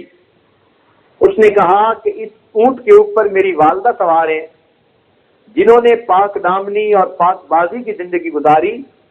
میں اب سواری کے قریب آیا اور میں نے اپنی والدہ کے دوپٹے کا کونا پکڑ کر دعا مانگی، اے اللہ میں ایک پاک دامن ماں کا بیٹا ہوں، میں اپنی والدہ کی پاک دامنی کا واسطہ دیتا ہوں، اپنی رحمت کی بارش برسا دے. اللہ تعالیٰ نے رحمت کی بارش برسا دی. اللہ رب العزت پاک دامنی کی زندگی کو اتنا پسند فرماتے ہیں. چنانچہ عبداللہ ابن مبارک رحمۃ اللہ علیہ جوانی میں کسی عورت کے ساتھ تعلقات بنا بیٹھے، حتیٰ کہ اس کو کہا کہ ملنے کے لیے کوئی وقت نکالو. اس نے کوئی رات کا وقت دیا. یہ ساری رات انتظار میں رہے مگر ملاقات نہ ہو سکی. اسی حالت میں صبح کی اذان ہو گئی. جب اذان ہوئی تو دل پر چوٹ لگی کہ میں ایک عورت کی وجہ سے ساری رات جاگتا رہا، مجھے اس عورت کا بھی ملاپ نصیب نہ ہوا. کاش میں اللہ رب العزت کی محبت میں ساری رات جاگتا، مجھے اللہ اپنی ولایت عطا فرما دیتے. یہ سوچ کر دل میں پکی توبہ کر لی اور علم حاصل کرنے کے لیے علماء کی ایک بستی کی طرف چل پڑے. چنانچہ جب شہر سے باہر نکلے، ایک اور بزرگ بھی اسی طرف اس بستی کے قریب جا رہے تھے. دونوں نے محسوس کیا کہ ہمارے سر کے اوپر بادل کا سایہ ہے. سخت گرمی کے عالم میں یہ بادل کے سائے میں چلتے رہے. یہ بھی سمجھتے رہے کہ اس شیخ کی برکت کے بادل کا سایہ ہے. شیخ بھی سمجھتے رہے کہ مجھ پر اللہ کی رحمت ہوئی، بادل کا سایہ ہے. لیکن جب اپنی اپنی منزل کی طرف جاتے ہوئے دونوں رستے میں جدا ہوئے تو شیخ کی حیرت کی انتہا نہ رہی کہ بادل کا سایہ تو عبداللہ ابن مبارک کے سر پر تھا. وہ واپس لوٹے اور عبداللہ ابن مبارک کو پکڑ کر کہا کہ مجھے بتاؤ اللہ کے لیے تم نے کون سا عمل کیا، اللہ نے گرمی کی شدت سے تیرے سر پر بادل کا سایہ کر دیا. آنکھوں سے آنسو آ گئے. کہا کہ میں نے ایک گناہ سے سچی توبہ کی اور میں نیک بننے کے لیے علماء کی بستی کی طرف چل پڑا. میرا پروردگار کتنا قدردان ہے، اس نے دنیا کی دھوپ میں بچنے کا انتظام کر دیا. میں امید کرتا ہوں وہ جہنم کی آگ سے بھی محفوظ فرما دے گا. تو جو پروردگار اتنا قدردان ہو کہ آدمی اگر گناہ سے سچی توبہ کر لیتا ہے تو پروردگار دنیا کی تپش سے بچا دیتا ہے، تو پھر جہنم کی آگ سے انہیں کیوں نہیں محفوظ فرمائے گا. حضرت شاہ عبدالعزیز رحمۃ اللہ علیہ کا ایک شاگرد تھا، خوبصورت نوجوان تھا. جس راستے سے گزرتا تھا تو ایک عورت اسے دیکھتی، اس کے دل میں گناہ کا ارادہ پیدا ہوا. ایک دن اس نے اپنی نوکرانی کے ذریعے اس کو ہمراز بنا کر اس نوجوان کو کہا کہ اندر کوئی مریض ہے، آپ اگر اس کو کچھ پڑھ کر دم کر دیں تو صحت مند ہو جائے گا، آپ کو اجر ملے گا. وہ نوجوان اپنے بھولے پن کی وجہ سے معاملے کی نزاکت کو نہ سمجھ سکا، اعتماد کر بیٹھا. جب گھر کے اندر داخل ہوا تو دروازے بند ہو گئے. پھر وہ عورت سامنے آئی بغیر حجاب کے اور اس نے آ کر کہا کہ میں تو مدتوں سے تمہیں دیکھ رہی تھی، تو آج وقت ملا ایک دوسرے سے ملاپ کا، تو نوجوان سمجھ گیا کہ میں تو اس وقت مصیبت میں گرفتار ہو گیا۔ اس نے سوچا کہ کوئی ہیلا ہو، چنانچہ کہنے لگا کہ مجھے اس وقت قضائے حاجت کی ضرورت ہے۔ اس نے بیت الخلاء بتا دیا کہ کہاں پر ہے۔ یہ نوجوان بیت الخلاء میں گیا اور بیت الخلاء میں جو پخانہ پڑا ہوا تھا وہ اس نے اپنے ہاتھوں اور جسم کے حصوں پر لگا لیا۔ جب بیت الخلاء سے باہر نکلا تو اس کے جسم سے بدبو کے بھبکے اٹھ رہے تھے، قریب بھی کوئی نہیں آنا پسند کرتا تھا۔ اس عورت نے دیکھا تو کہنے لگی، ایک گندے انسان، چلے جاؤ میرے گھر سے، میں تمہیں دیکھنا پسند نہیں کرتی۔ چنانچہ دروازہ کھلا، یہ نوجوان اپنے ایمان کو بچا کر سلامت نکلا، لیکن پریشان دو وجہ سے تھا۔ ایک تو بدبو لوگوں کو آئے گی تو وہ بھی پوچھیں گے کیا بنا، اور ایک دیر ہو گئی ہے سبق میں کبھی لیٹ نہیں پہنچا، استاد بھی ڈانٹ پلائیں گے۔ چنانچہ یہ مدرسے میں آیا اور آ کر اس نے اپنے جو ہے غسل خانے میں جا کے غسل کیا، اور اسی طرح کپڑے گیلے پہن کر، چونکہ نجاست ان پر بھی لگی تھی، دھویا تھا، گیلے کپڑے پہن کر درس میں پیچھے آ کر بیٹھ گیا۔ تھوڑی دیر کے بعد شاہ عبد العزیز رحمۃ اللہ علیہ نے فرمایا، ارے تم میں سے آج کون خوشبو لگا کر آیا کہ پورا کمرہ معطر ہے؟ طلباء خاموش رہے۔ کچھ دیر کے بعد پھر فرمایا، بھائی اتنی زیادہ خوشبو کون لگا کر آیا؟ تو طلباء نے دوسری مرتبہ ادھر ادھر دیکھا۔ ایک طالب علم نے کہا کہ حضرت فلاں بچے سے خوشبو آ رہی ہے۔ شاہ عبد العزیز رحمۃ اللہ علیہ نے پوچھا، نوجوان کی آنکھوں سے آنسو آ گئے۔ اس نے کہا کہ حضرت میں اپنی عزت کی حفاظت کر کے گناہوں سے بچنے کی خاطر میں نے نجاست کو لگا لیا تھا۔ میرا مالک کتنا قدردان ہے، میرے جسم کے جس جس حصے پر نجاست لگی تھی اب وہیں سے خوشبو آ رہی ہے۔ چنانچہ یہ نوجوان جب تک زندہ رہا اس کے بدن سے خوشبو آتی رہی۔ اللہ رب العزت اتنے قدردان ہے کہ جو انسان شرم و حیا کی اور پاک دامنی کی زندگی گزارتا ہے، پروردگار اس کے ساتھ اپنی مدد یوں شامل حال فرماتے ہیں۔ چنانچہ اس انسانی تاریخ میں کئی پاک دامن عورتوں پر اور پاک باز مردوں پر تہمتیں لگائی گئیں۔ اللہ رب العزت نے ان کی گواہی کے لیے اپنے ضابطے بدل ڈالے۔ سوچنے کی بات ہے، دودھ پیتا بچہ بول تو نہیں سکتا، لیکن حضرت یوسف علیہ السلام پر تہمت لگتی ہے تو پروردگار کی غیرت جوش میں آتی ہے۔ چھوٹا معصوم بچہ بھی بول کر گواہی دیتا ہے کہ یوسف علیہ السلام تو پاک باز ہیں، یہ گناہ کی بات تو عورت کی طرف سے ہے۔ تو اللہ رب العزت نے پاک باز مردوں کی گواہی دلوانے کے لیے ضابطے بدل ڈالے۔ اس سے اس کی اہمیت کا اندازہ لگائیے۔ چنانچہ قرآن مجید میں ہے کہ بی بی مریم پر ایک مرتبہ اسی طرح معاملہ پیش آیا۔ ذرا قرآن کی آیتیں سن لیجئے، قرآن عظیم الشان، اس کی آیتیں پڑھ کر دل میں ٹھنڈک ہوتی ہے۔ توجہ سے سنیے گا۔ اللہ تعالیٰ ارشاد فرماتے ہیں، وَاذْكُرْ فِي الْكِتَابِ مریم، کہ مریم کے کتاب میں تذکرہ کیجئے۔ آئیے بی بی مریم کا کردار قرآن کے آئینے میں دیکھیے۔ جبرائیل علیہ السلام انسانی فرشتے کی شکل میں اس کے سامنے آتے ہیں۔ بی بی مریم نہانے غسل کرنے کی خاطر اِذِ انتبذت من اہلها مکانا شرقیا، اپنے مکان کی شرقی جانب کو گئی تھی، مشرق کی طرف کو گئی تھی، غسل کرنا چاہتی تھی۔ اس خلوت کے اندر جبرائیل علیہ السلام ایک بھرپور مرد کی شکل میں سامنے آئے۔ فتمثل لها بشرا سویا، قرآن بتا رہا ہے کہ جبرائیل علیہ السلام ایک بھرپور خوبصورت نوجوان کی شکل میں اس کے سامنے آئے۔ اب بی بی مریم آج کے دور کی کوئی بگڑی ہوئی بیگم نہیں تھی کہ جو غیر محرم کو تنہائی میں دیکھ کر مسکراہٹوں سے استقبال کرتی، وہ تو شرم و حیا کی دیوی تھی۔ چنانچہ جب انہوں نے غیر محرم کو دیکھا، تڑپ اٹھی، فرمانے لگی انی اعوذ بالرحمن منک ان کنت تقیا، میں تو اللہ کی پناہ مانگتی ہوں تجھ سے اگر تیرے دل میں ذرا بھی خوف خدا ہے۔ جبریل السلام سمجھ گئے کہ بی بی مریم تو ڈر گئی، لہذا انہوں نے آنے کا مقصد بیان کیا۔ فرمانے لگے انما انا رسول ربک، میں آپ کے رب کا بھیجا ہوا نمائندہ ہوں، لأہب لک غلاما زکیا، تاکہ آپ کو ستھرا بیٹا نیک بیٹا دیا جائے۔ بی بی مریم کی پریشانی بڑھ گئی، یہ بات تو پہلی سے بھی زیادہ اور مصیبت والی تھی کہ میں کنواری ہوں، میرا بیٹا کیسے ہوگا؟ چنانچہ بی بی مریم نے آگے سے جواب دیا انا یکون لی غلام، میرا بیٹا کیسے ہو سکتا ہے؟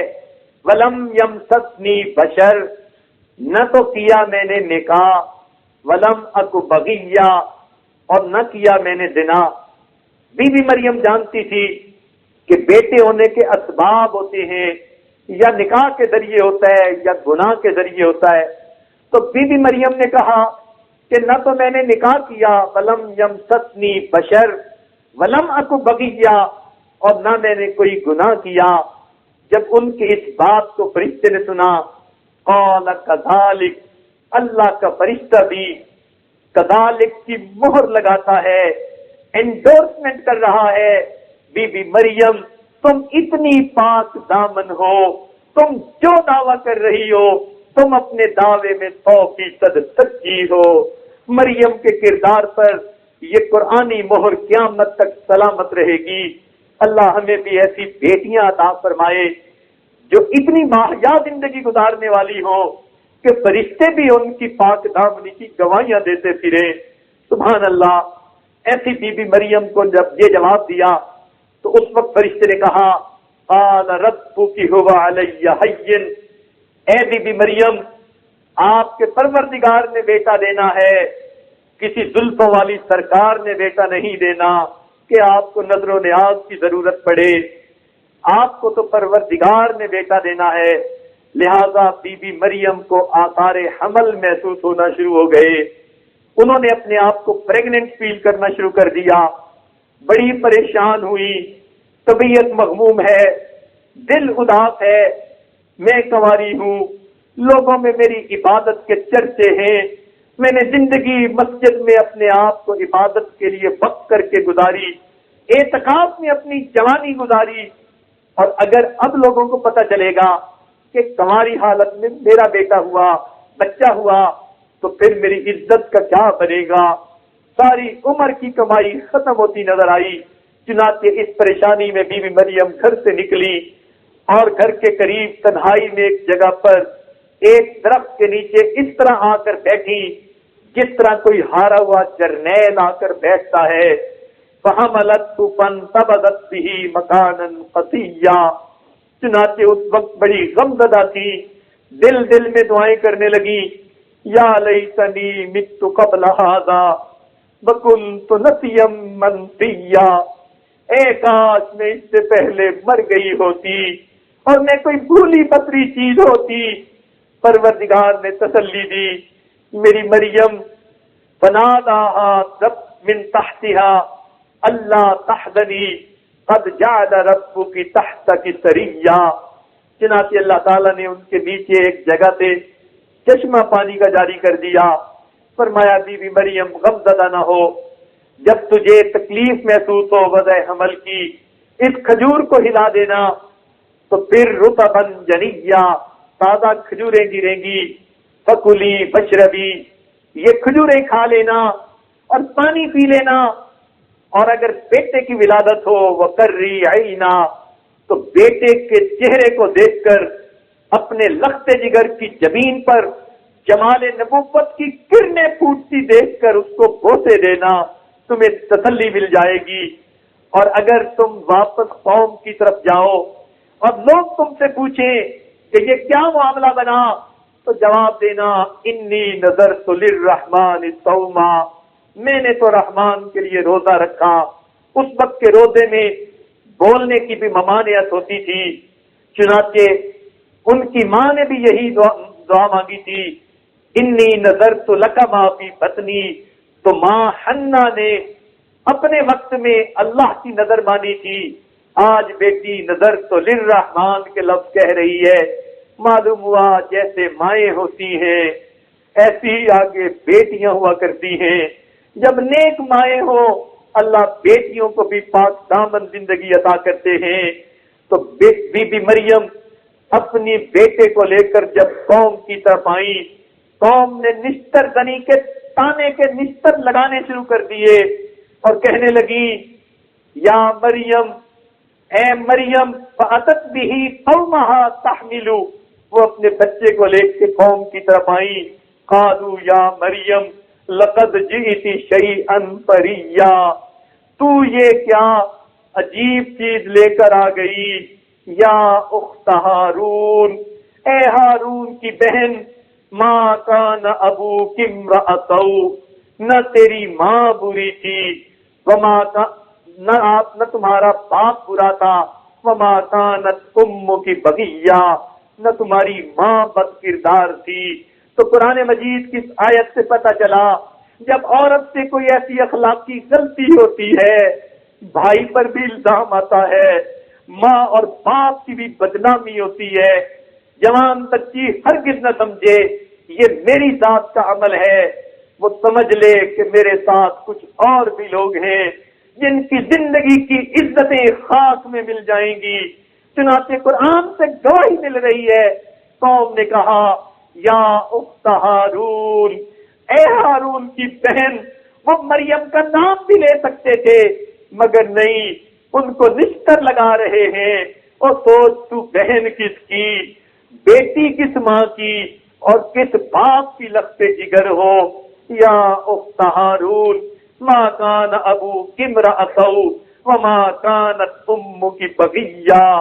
چنانچہ جب بی بی مریم نے الزام تراشیوں کے یہ تانے سنے، دل پہلے دکھی تھا، ان کو کہنے لگی فاشارت الیہ، ہاتھ کا اشارہ بچے کی طرف کر دیا، گویا کہنا چاہتی ہیں تم میرا سر مت کھاؤ، اسی بچے سے پوچھو کہ یہ کیسے ہوا۔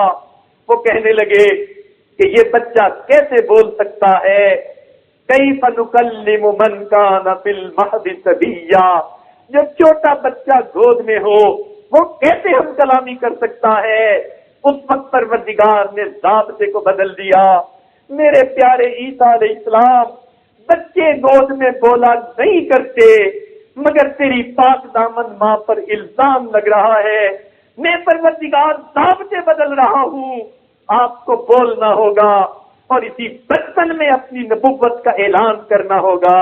چنانچہ بچہ وکیل صفائی بنتا ہے اور کہتا ہے انی عبد اللہ آتانی الکتاب وجعلنی نبیا وجعلنی مبارکا اینما کنت واوصانی بالصلاۃ والزکاۃ ما دمت حیا ذالک عیسی ابن مریم۔ سبحان اللہ، اللہ کی شان دیکھیے کہ جب پاک لوگوں پر الزام لگتے ہیں پروردگار ان کی گواہیاں دلوانے کے لیے ضابطوں کو بدل کے رکھ دیتے ہیں۔ سبحان اللہ، اللہ رب العزت کو ایسی زندگی کتنی پسندیدہ ہے۔ آئیے ایک آخری واقعہ سن کر آپ اس آج کی بات کو کسی نتیجے تک پہنچائیں۔ نبی علیہ الصلوۃ والسلام کی ایک زوجہ محترمہ ام المؤمنین، عفیفہ کائنات، حبیبہ حبیب خدا، مخدومۃ المسلمین، ام المؤمنین سیدہ عائشہ صدیقہ رضی اللہ تعالی عنہا کی زندگی کا عجیب واقعہ ہے۔ حدیث پاک میں آتا ہے کہ آپ کی پہلی زوجہ نے حضرت خدیجہ نے 65 برس کی عمر میں ہجرت سے 3 سال پہلے وفات پائی۔ ان کے بعد محبوب مغموم رہتے تھے، چنانچہ مدینہ آئے۔ نبی علیہ الصلوۃ والسلام کو جبریل علیہ السلام نے سیدہ عائشہ صدیقہ رضی اللہ عنہا کی تصویر دکھائی کہ اب اللہ نے اس کو آپ کی بیوی ہونے کے لیے پسند فرمایا۔ چنانچہ پوچھا کہ ایسی لڑکی کون ہے، پتہ چلا کہ سیدنا صدیق اکبر کی بیٹی عائشہ ہے، ان سے نکاح ہو گیا۔ ابھی تو وہ پورے طور پر بالغ بھی نہیں ہوئی تھی، چنانچہ کنوارے پن میں ان کا نکاح نبی علیہ السلام سے ہوا۔ سبحان اللہ، یہ سعادت سیدہ عائشہ کو مل رہی ہے کنوارے پن میں محبوب کے نکاح میں آتی ہیں، گویا ان کے بلوغ کی پہلی نظر بھی محبوب کے چہرے پر پڑتی ہے۔ سبحان اللہ، یہ ان کی انفرادیت تھی۔ نبی علیہ السلام کو ان سے بہت زیادہ پیار تھا، چنانچہ آپ نے ان کا کنیت ام عبداللہ رکھی۔ جب وہ عبداللہ ابن زبیر اپنے بھانجے کو لے کر آپ کے پاس آئیں، نبی علیہ السلام نے ام عبداللہ کنیت رکھی اور پیار سے ان کو حمیرہ کے نام سے پکارتے تھے۔ چنانچہ مشہور تابعی عطا ابن ابی رباح رحمۃ اللہ علیہ فرماتے ہیں کہ سیدہ عائشہ صدیقہ رضی اللہ تعالیٰ عنہا اپنے علم میں اور حسن میں تمام ازواج پر سبقت رکھتی تھی، بلکہ امام زہری رحمۃ اللہ علیہ نے فرمایا ساری ازواج مطہرات کے علم کو جمع کیا جائے تو سید عائشہ صدیقہ کا علم اس سے بھی زیادہ بڑھ جائے۔ چنانچہ اس امت میں قرآن پاک کی حافظہ ہونے کا اعزاز، سب سے پہلی حافظہ ہونے کا اعزاز سید عائشہ صدیقہ رضی اللہ تعالی عنہا نے پایا، اور اس امت میں سب سے زیادہ احادیث کی روایت کرنے کا اعزاز یہ بھی صدیقہ کائنات کو ملا۔ 2210 حدیثیں روایت کی۔ چنانچہ ایک مرتبہ جبرائیل علیہ السلام آئے اور انہوں نے نبی علیہ السلام کی خدمت میں کہا، اے اللہ کے نبی، اللہ رب العزت نے عائشہ صدیقہ کی طرف سلام بھیجے ہیں۔ سبحان اللہ، اللہ رب العزت کے ساتھ اتنی محبت تھی۔ ایک مرتبہ یہ اپنے درہم و دینار کو بیٹھی دھو رہی تھی۔ نبی علیہ السلام نے پوچھا، عائشہ کیا دھو رہی ہو؟ اے اللہ کے نبی، درہم و دینار کو دھو رہی ہوں۔ کس لیے؟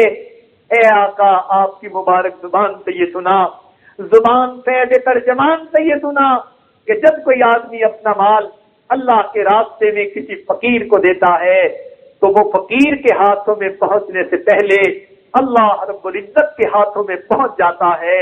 میں نے جب سے یہ سنا اپنے درہم دھو کر دیتی ہوں، میرے مالک کے ہاتھوں میں پاک اور صاف مال پہنچے۔ ان کو اللہ تعالیٰ سے کتنی محبت تھی اور پروردگار کو اتنی محبت کے دنیا میں سلام بھیجتے تھے۔ چنانچہ نبی علیہ السلام ان کو دیکھتے تھے تو ان کے لیے دعائیں دیا کرتے تھے۔ نبی علیہ السلام نے دعا دی، عائشہ اللہ تیرے چہرے کو سدا تر و تازہ رکھے۔ سبحان اللہ، ایسی دعا اللہ رب العزت کے محبوب نے اپنی بیوی کو عطا کی۔ چنانچہ نبی علیہ السلام کو اتنا پیار تھا، ایک مرتبہ فرمایا، عائشہ تو مجھے مکھن اور چھوارے سے بھی زیادہ پسندیدہ ہے۔ بڑی ذہین اور متین تھی، فوراً بولی، اے اللہ کے محبوب، آپ تو مجھے شہد اور مکھن سے بھی زیادہ لذیذ ہے۔ نبی علیہ السلام مسکرائے، فرمایا عائشہ تمہارا جواب میرے جواب سے بہتر ہے۔ اللہ رب العزت نے اتنی ذہانت دی تھی۔ چنانچہ ایک مرتبہ سیدہ عائشہ صدیقہ لانا اور فاطمہ الزہرا لانا اکٹھی بیٹھی تھی، دونوں میں مراتب میں تو ماں اور بیٹی کا تعلق تھا مگر عمروں میں فرق نہیں تھا، سہیلیوں کی مانند بھی تھی، چنانچہ ایک دوسرے سے دل لگی کر رہی تھی۔ سیدہ فاطمہ نے فرمایا کہ اما عائشہ میرے دل میں ایک بات آ رہی ہے۔ پوچھا کیا؟ کہنے لگی کہ آپ ابو بکر صدیق کی بیٹی ہیں اور میں تو محمد مصطفیٰ صلی اللہ علیہ وسلم کی بیٹی ہوں۔ آپ نے یہ بات سنی، تھوڑی دیر خاموش ہو گئی اور اس کے بعد فرمانے لگی، عائشہ فاطمہ تو نے سچ کہا کہ آپ کے والد محمد مصطفیٰ ہیں۔ فاطمہ ہمیں ایمان ملا ان کے صدقے، اسلام ملا ان کے صدقے، قرآن ملا ان کے صدقے، وہ جہانوں کے لیے رحمت ہیں، وہ اللہ کے محبوب ہیں۔ غرض سیدہ عائشہ صدیقہ نے نبی علیہ السلام کی بڑی پیاری تعریف کی، بہت دیر تک تعریفی باتیں کرتی رہی۔ آخر پر فرمایا، فاطمہ ایک بات میرے دل میں بھی آ رہی ہے۔ انہوں نے پوچھا وہ کیا؟ کہنے لگی، فاطمہ اگر آپ کے خاوند علی المرتضیٰ ہیں تو میرے بھی تو خاوند محمد مصطفیٰ ہیں۔ یہ جواب سن کر فاطمہ الزہرا خاموش ہو گئی۔ سیدہ عائشہ صدیقہ لانا نے تھوڑی دیر بعد پھر کہا کہ فاطمہ میرے دل میں ایک اور بات آ رہی ہے۔ پوچھا وہ کون سی؟ کہا کہ فاطمہ قیامت کے دن آپ اٹھیں گی، آپ کا ہاتھ علی المرتضیٰ کے ہاتھ میں ہوگا اور میں قیامت کے دن اٹھوں گی، میرا ہاتھ محمد مصطفیٰ صلی اللہ علیہ وسلم کے ہاتھ میں ہوگا۔ فاطمہ الزہرا پھر خاموش ہو گئی۔ تھوڑی دیر کے بعد پھر کہنے لگی، فاطمہ میرے دل میں ایک اور بات آ رہی ہے، وہ یہ کہ آپ خاتون جنت، قیامت جنت میں آپ جس تخت پر بیٹھی ہوں گی اس تخت پر علی المرتضی بیٹھیں گے، مگر فاطمہ جنت میں جس تخت پر میں بیٹھوں گی میرے تخت پر تو محمد مصطفیٰ بیٹھیں گے۔ سبحان اللہ، اللہ نے ان کو اتنی ذہانت دی، فقیہہ تھی، حتیٰ کہ صحابہ بھی بڑے بڑے گنجلک مسائل ان سے حل کرواتے تھے۔ فرمایا کرتی تھی اللہ رب العزت نے مجھے چند خصوصیات میں امتیازی شان عطا فرمائی۔ سب سے پہلی بات کہ نبی علیہ السلام کی کنواری بیوی ہونے کا شرف مجھے ملا، باقی جتنی بیویاں وہ سب کے پہلے نکاح ہو چکے تھے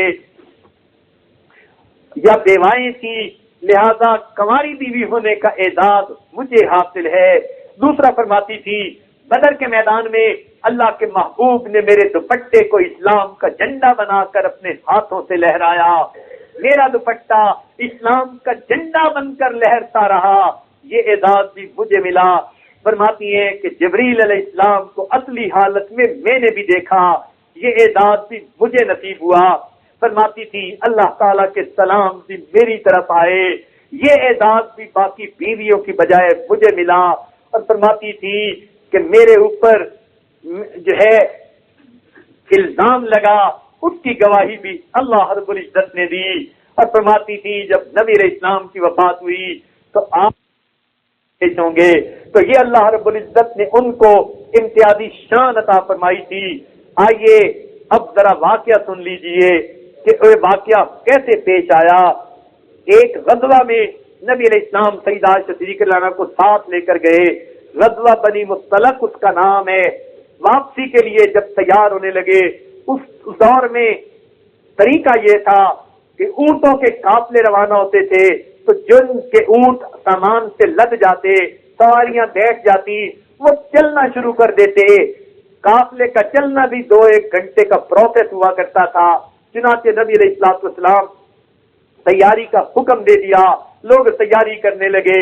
جب بالکل اونٹوں پہ بیٹھنے کا وقت قریب آ گیا، سیدہ عائشہ صدیقہ رضی اللہ عنہا نے محسوس کیا کہ مجھے تو قضاء حاجت کے لیے جانا ہے، اگر راستے میں ضرورت پیش آ گئی تو قافلے کو روکنا مناسب نہ ہوگا، ان کا سفر کھوٹا ہوگا، لہذا آپ نے سوچا میں جلدی سے جا کر فراغت حاصل کر لیتی ہوں۔ آپ ذرا جھاڑیوں میں ویرانوں میں ایک جگہ چلی گئیں جہاں خلوت تھی، تنہائی تھی۔ جب آپ قضاء حاجت سے فارغ ہو کر آئیں تو کیا دیکھتی ہیں کہ آپ کے گلے میں ایک ہار تھا اور وہ ہار کہیں رستے میں ٹوٹ کر گر گیا۔ آپ نے سوچا میں اسی راستے پر جاتی ہوں جدھر کہیں ہار گرا ہوگا اور اٹھا کر اسے واپس آ جاتی ہوں، کیونکہ قیمتی ہار تھا، محبت کی نشانی تھی، تحفے میں ملا تھا۔ چنانچہ وہ اس کو لینے کے لیے اس کی طرف چل پڑی۔ چنانچہ صحابہ کرام جو نبی علیہ السلام کے اونٹوں کو لے کر چلتے تھے، انہوں نے پہلے جب محسوس کیا کہ آپ فراغت سے واپس آ چکی تو انہوں نے اپنی آنکھیں ہٹا لی تھی۔ اب وہ سمجھے کہ اس وقت میں اونٹوں کے اوپر جو کجاوے رکھے جاتے تھے آپ اس کے اندر بیٹھ چکی اور پردے میں ہے۔ اس وقت آپ ہلکی پھلکی سی تھی، وزن بھی زیادہ نہیں تھا، اور اس کجاوے کو 4-6 آدمی مل کر اٹھا کر اونٹ پر رکھتے تھے۔ چنانچہ انہوں نے اس کو اٹھا کر اونٹ پر رکھ دیا، یہ سمجھتے ہوئے کہ آپ اندر بیٹھ چکی، اور اونٹ کو اٹھا کر چل پڑے۔ چنانچہ اونٹ چلے گئے۔ آپ کچھ دیر کے بعد جب واپس آئی آپ نے دیکھا کہ آپ کی تو سواری نہیں۔ سوچا میں اب جو ہے اسی جگہ بیٹھ جاتی ہوں، جب دیکھیں گے نبی علیہ السلام کہ میں اونٹ پر نہیں، آپ اسی جگہ واپس کسی کو بھیجیں گے۔ چنانچہ وہاں بیٹھ گئی، تھکی ہوئی تھی، تھوڑی دیر کے بعد نیند آ گئی تو جو چادر اپنے اوپر لی ہوئی تھی اسی چادر میں لپٹ کر سو گئی۔ قافلہ تو دور چلا گیا۔ نبی علیہ السلام نے ایک صحابی جو بڑی عمر کے تھے اور بدری صحابی تھے، بڑے شان والے صحابی تھے، ان کی ڈیوٹی لگائی ہوئی تھی، جب قافلہ چل پڑے تم پیچھے یہ دیکھنا کہ کسی کی چیز گری پڑی نہ ہو، تم اس کا جو ہے اچھی طرح اتا پتا کر کے پھر آیا کرنا۔ چنانچہ جس صحابی کی ڈیوٹی تھی جب وہ سامان ادھر ادھر دیکھتے دیکھتے قریب آئے، انہوں نے دیکھا ام المومنین کے رہنے کی جگہ تھی، خیمہ تھا، اور یہاں پر ایک عورت پردے میں سوئی ہوئی ہے، وہ سمجھ گئے کہ یہ تو ام المومنین ہے۔ انہوں نے پڑھا انا للہ و انا الیہ راجعون۔ جب انہوں نے آواز سے یہ پڑھا، سیدہ عائشہ صدیقہ کی آنکھ کھلی، آپ اسی طرح چادر میں لپٹ کر بیٹھ گئی۔ انہوں نے کہا ام المومنین میری سواری حاضر ہے، میں اس کو بٹھاتا ہوں، آپ اس کے اوپر بیٹھ جائیے، میں ابھی آپ کو لے کر قافلے تک پہنچ جاتا ہوں۔ لوگ زیادہ دور نہیں گئے، چنانچہ ام المومنین اونٹ پر بیٹھ گئی اور وہ صحابی پیدل چل کر اونٹ کو لے کر اس قافلے تک پہنچ گئے۔ جب قافلے کے قریب پہنچے تو منافقین جو موقعوں کی تلاش میں تھے، چنانچہ ان کے علم میں یہ بات آ گئی، اب ان کو تو ایک موقع مل گیا، چنانچہ انہوں نے بہتان لگا دیا کہ یہ اس مرد سے نہیں بچ سکی ہوں گی۔ چنانچہ اندر اندر بات پھیلانی شروع کر دی، قسمیں کھا کر بتانا شروع کر دیا۔ چنانچہ یہ بات لوگوں میں پھیلتی رہی۔ جب واپس مدینہ آئے تو منافقین نے تو پروپیگنڈے کی انتہا کر دی، حتیٰ کہ جب نبی علیہ السلام کو یہ بات پتہ چلی، آپ کا دل بھی غمزدہ ہوا، آپ کی اہلیہ محترمہ پر الزام لگایا گیا، بہتان لگایا گیا، زنا کا الزام لگایا گیا۔ چنانچہ آپ صلی اللہ علیہ وسلم بہت غمزدہ رہنے لگ گئے۔ آپ نے ان دنوں میں سیدہ عائشہ صدیقہ رضی اللہ تعالی عنہا سے ایک طرف رہنے کی کوشش فرماتے۔ سیدہ عائشہ صدیقہ جب سفر سے واپس آئیں، اللہ کی شان بیمار ہو گئی، بخار تھا، بستر پر لگ گئی۔ اب شہر میں پروپیگنڈا پھیل رہا ہے اور سیدہ عائشہ صدیقہ معصومہ کو پتہ ہی نہیں کہ ان کے ساتھ کیا گزر رہی ہے۔ چنانچہ وہ لیٹی ہوئی تھی اور اسی حال میں ان کا وقت گزر رہا تھا۔ ایک دن وہ ایک صحابیہ کے ساتھ ام مفتاح کے ساتھ قضائے حاجت کے لیے گھر سے باہر گئی، رات کا وقت ہے۔ رستے میں ایک جگہ ام مفتاح کا پاؤں کہیں اٹکا تو انہوں نے اپنے بیٹے کو لعنت ملامت کی۔ کہنے لگی آپ اپنے بیٹے کو کیوں لعنت ملامت کر رہی ہیں؟ وہ کہنے لگی تمہیں نہیں پتا کہ وہ بھی ایسی بات کر رہا ہے جو بات منافقین کر رہے ہیں؟ تو منافقین کی قسموں کو سن سن کر بعض مومنین بھی ان کے نرغے میں آ گئے تھے اور وہ بھی شاید سوچنے لگ گئے تھے کہ کچھ نہ کچھ معاملہ تو ضرور ہوا ہوگا۔ ان میں یہ بھی تھے جو ابوبکر صدیق لعنوں کے رشتہ دار بھی تھے، وظیفہ خار بھی تھے۔ چنانچہ جب ان کی ماں نے بتایا تو تب عائشہ صدیقہ لعنہ کو پتہ چلا۔ فرماتی ہیں اب جب مجھے پتہ چلا میں نے نبی علیہ السلام کی طرف دیکھنا شروع کیا۔ میں نے دیکھا کہ جب میں ان کی طرف نہیں دیکھتی محبوب میرے چہرے کو دیکھتے ہیں، جب میں آپ کی طرف دیکھتی ہوں محبوب چہرہ ہٹا لیتے ہیں، میں اس کی طرف جا کر کھڑی ہوتی ہوں محبوب چہرہ دوسری طرف کر دیتے ہیں۔ محبوب کی خاموش نگاہوں نے سمجھا دیا کہ وہ اس وقت اداس ہیں، غمزدہ ہیں۔ فرمایا میں تو پہلے سے بیمار تھی، محبوب کی نگاہیں ہٹانے نے میرے دل کو تو گھائل کر ڈالا۔ میں نے نبی علیہ السلام کی خدمت میں فریاد کی آقا مجھے اپنی ماں کے گھر جانے کی اجازت دے دیجئے۔ عورت پر جب بھی کوئی مصیبت بنتی ہے اسے اپنی ماں یاد آتی ہے، اپنے باپ کا گھر یاد آتا ہے۔ سیدہ عائشہ صدیقہ کا بھی یہی معاملہ، نبی علیہ السلام سے اجازت مانگتی ہے، اجازت ہو تو میں ماں باپ کے گھر چلی جاؤں۔ چنانچہ نبی علیہ السلام نے اجازت عطا فرما دی۔ وہ اپنے گھر آئیں، کیا دیکھتی ہے کہ ان کی والدہ کو تو رو رو کر برا حال تھا، آنکھیں سرخ ہو چکی تھی، کیونکہ ان کو پتا تھا ہماری بیٹی کے بارے میں کیا باتیں پھیلی ہوئی ہے۔ اپنے والد کو دیکھا، وہ قرآن مجید کی تلاوت بیٹھے ہوئے اپنے چارپائی پر کر رہے تھے، رو رو کر ہلکان تھے، ان کی ریش مبارک آنسوؤں سے تر تھی۔ جب سیدہ عائشہ صدیقہ نے دیکھا ماں بھی رو رو کر پریشان ہے، میرے والد بھی رو رو کر پریشان ہیں، اللہ کا قرآن پڑھ رہے ہیں، یہاں سے پتہ چلا جب بندے کے سر پہ کوئی مصیبت آئے تو قرآن اس کا منہ تو غم گسار ہوتا ہے۔ صدیق اکبر نے عمل دکھا دیا، اے لوگو جب پریشانی مصیبت آئے اللہ کے کلام کو اپنے دکھ درد کا ساتھی بناؤ، اپنا منہ تو غم گسار بنا لو۔ چنانچہ صدیق اکبر تلاوت کر رہے ہیں، فرماتی ہیں میں گھر میں جب گئی اور دونوں کو روتا ہوا دیکھا میری طبیعت اور زیادہ غمزدہ ہوئی، میں بھی گھر کے ایک کونے میں چلی گئی۔ جب میں کونے کی طرف جانے لگی، ماں نے پوچھا بیٹی کہاں جا رہی ہو؟ ماں کے دل میں پریشانی تھی، بیٹی کوئی سنگین فیصلہ نہ کر لے، کوئی انتہائی قدم نہ اٹھا لے۔ میں نے کہا امی آج ہائی کورٹ مجھ سے ناراض ہے، میں سپریم کورٹ میں درخواست دینے جا رہی ہوں، میرے آقا مجھ سے ناراض ہو گئے، میں اپنے رب کو منانے جا رہی ہوں۔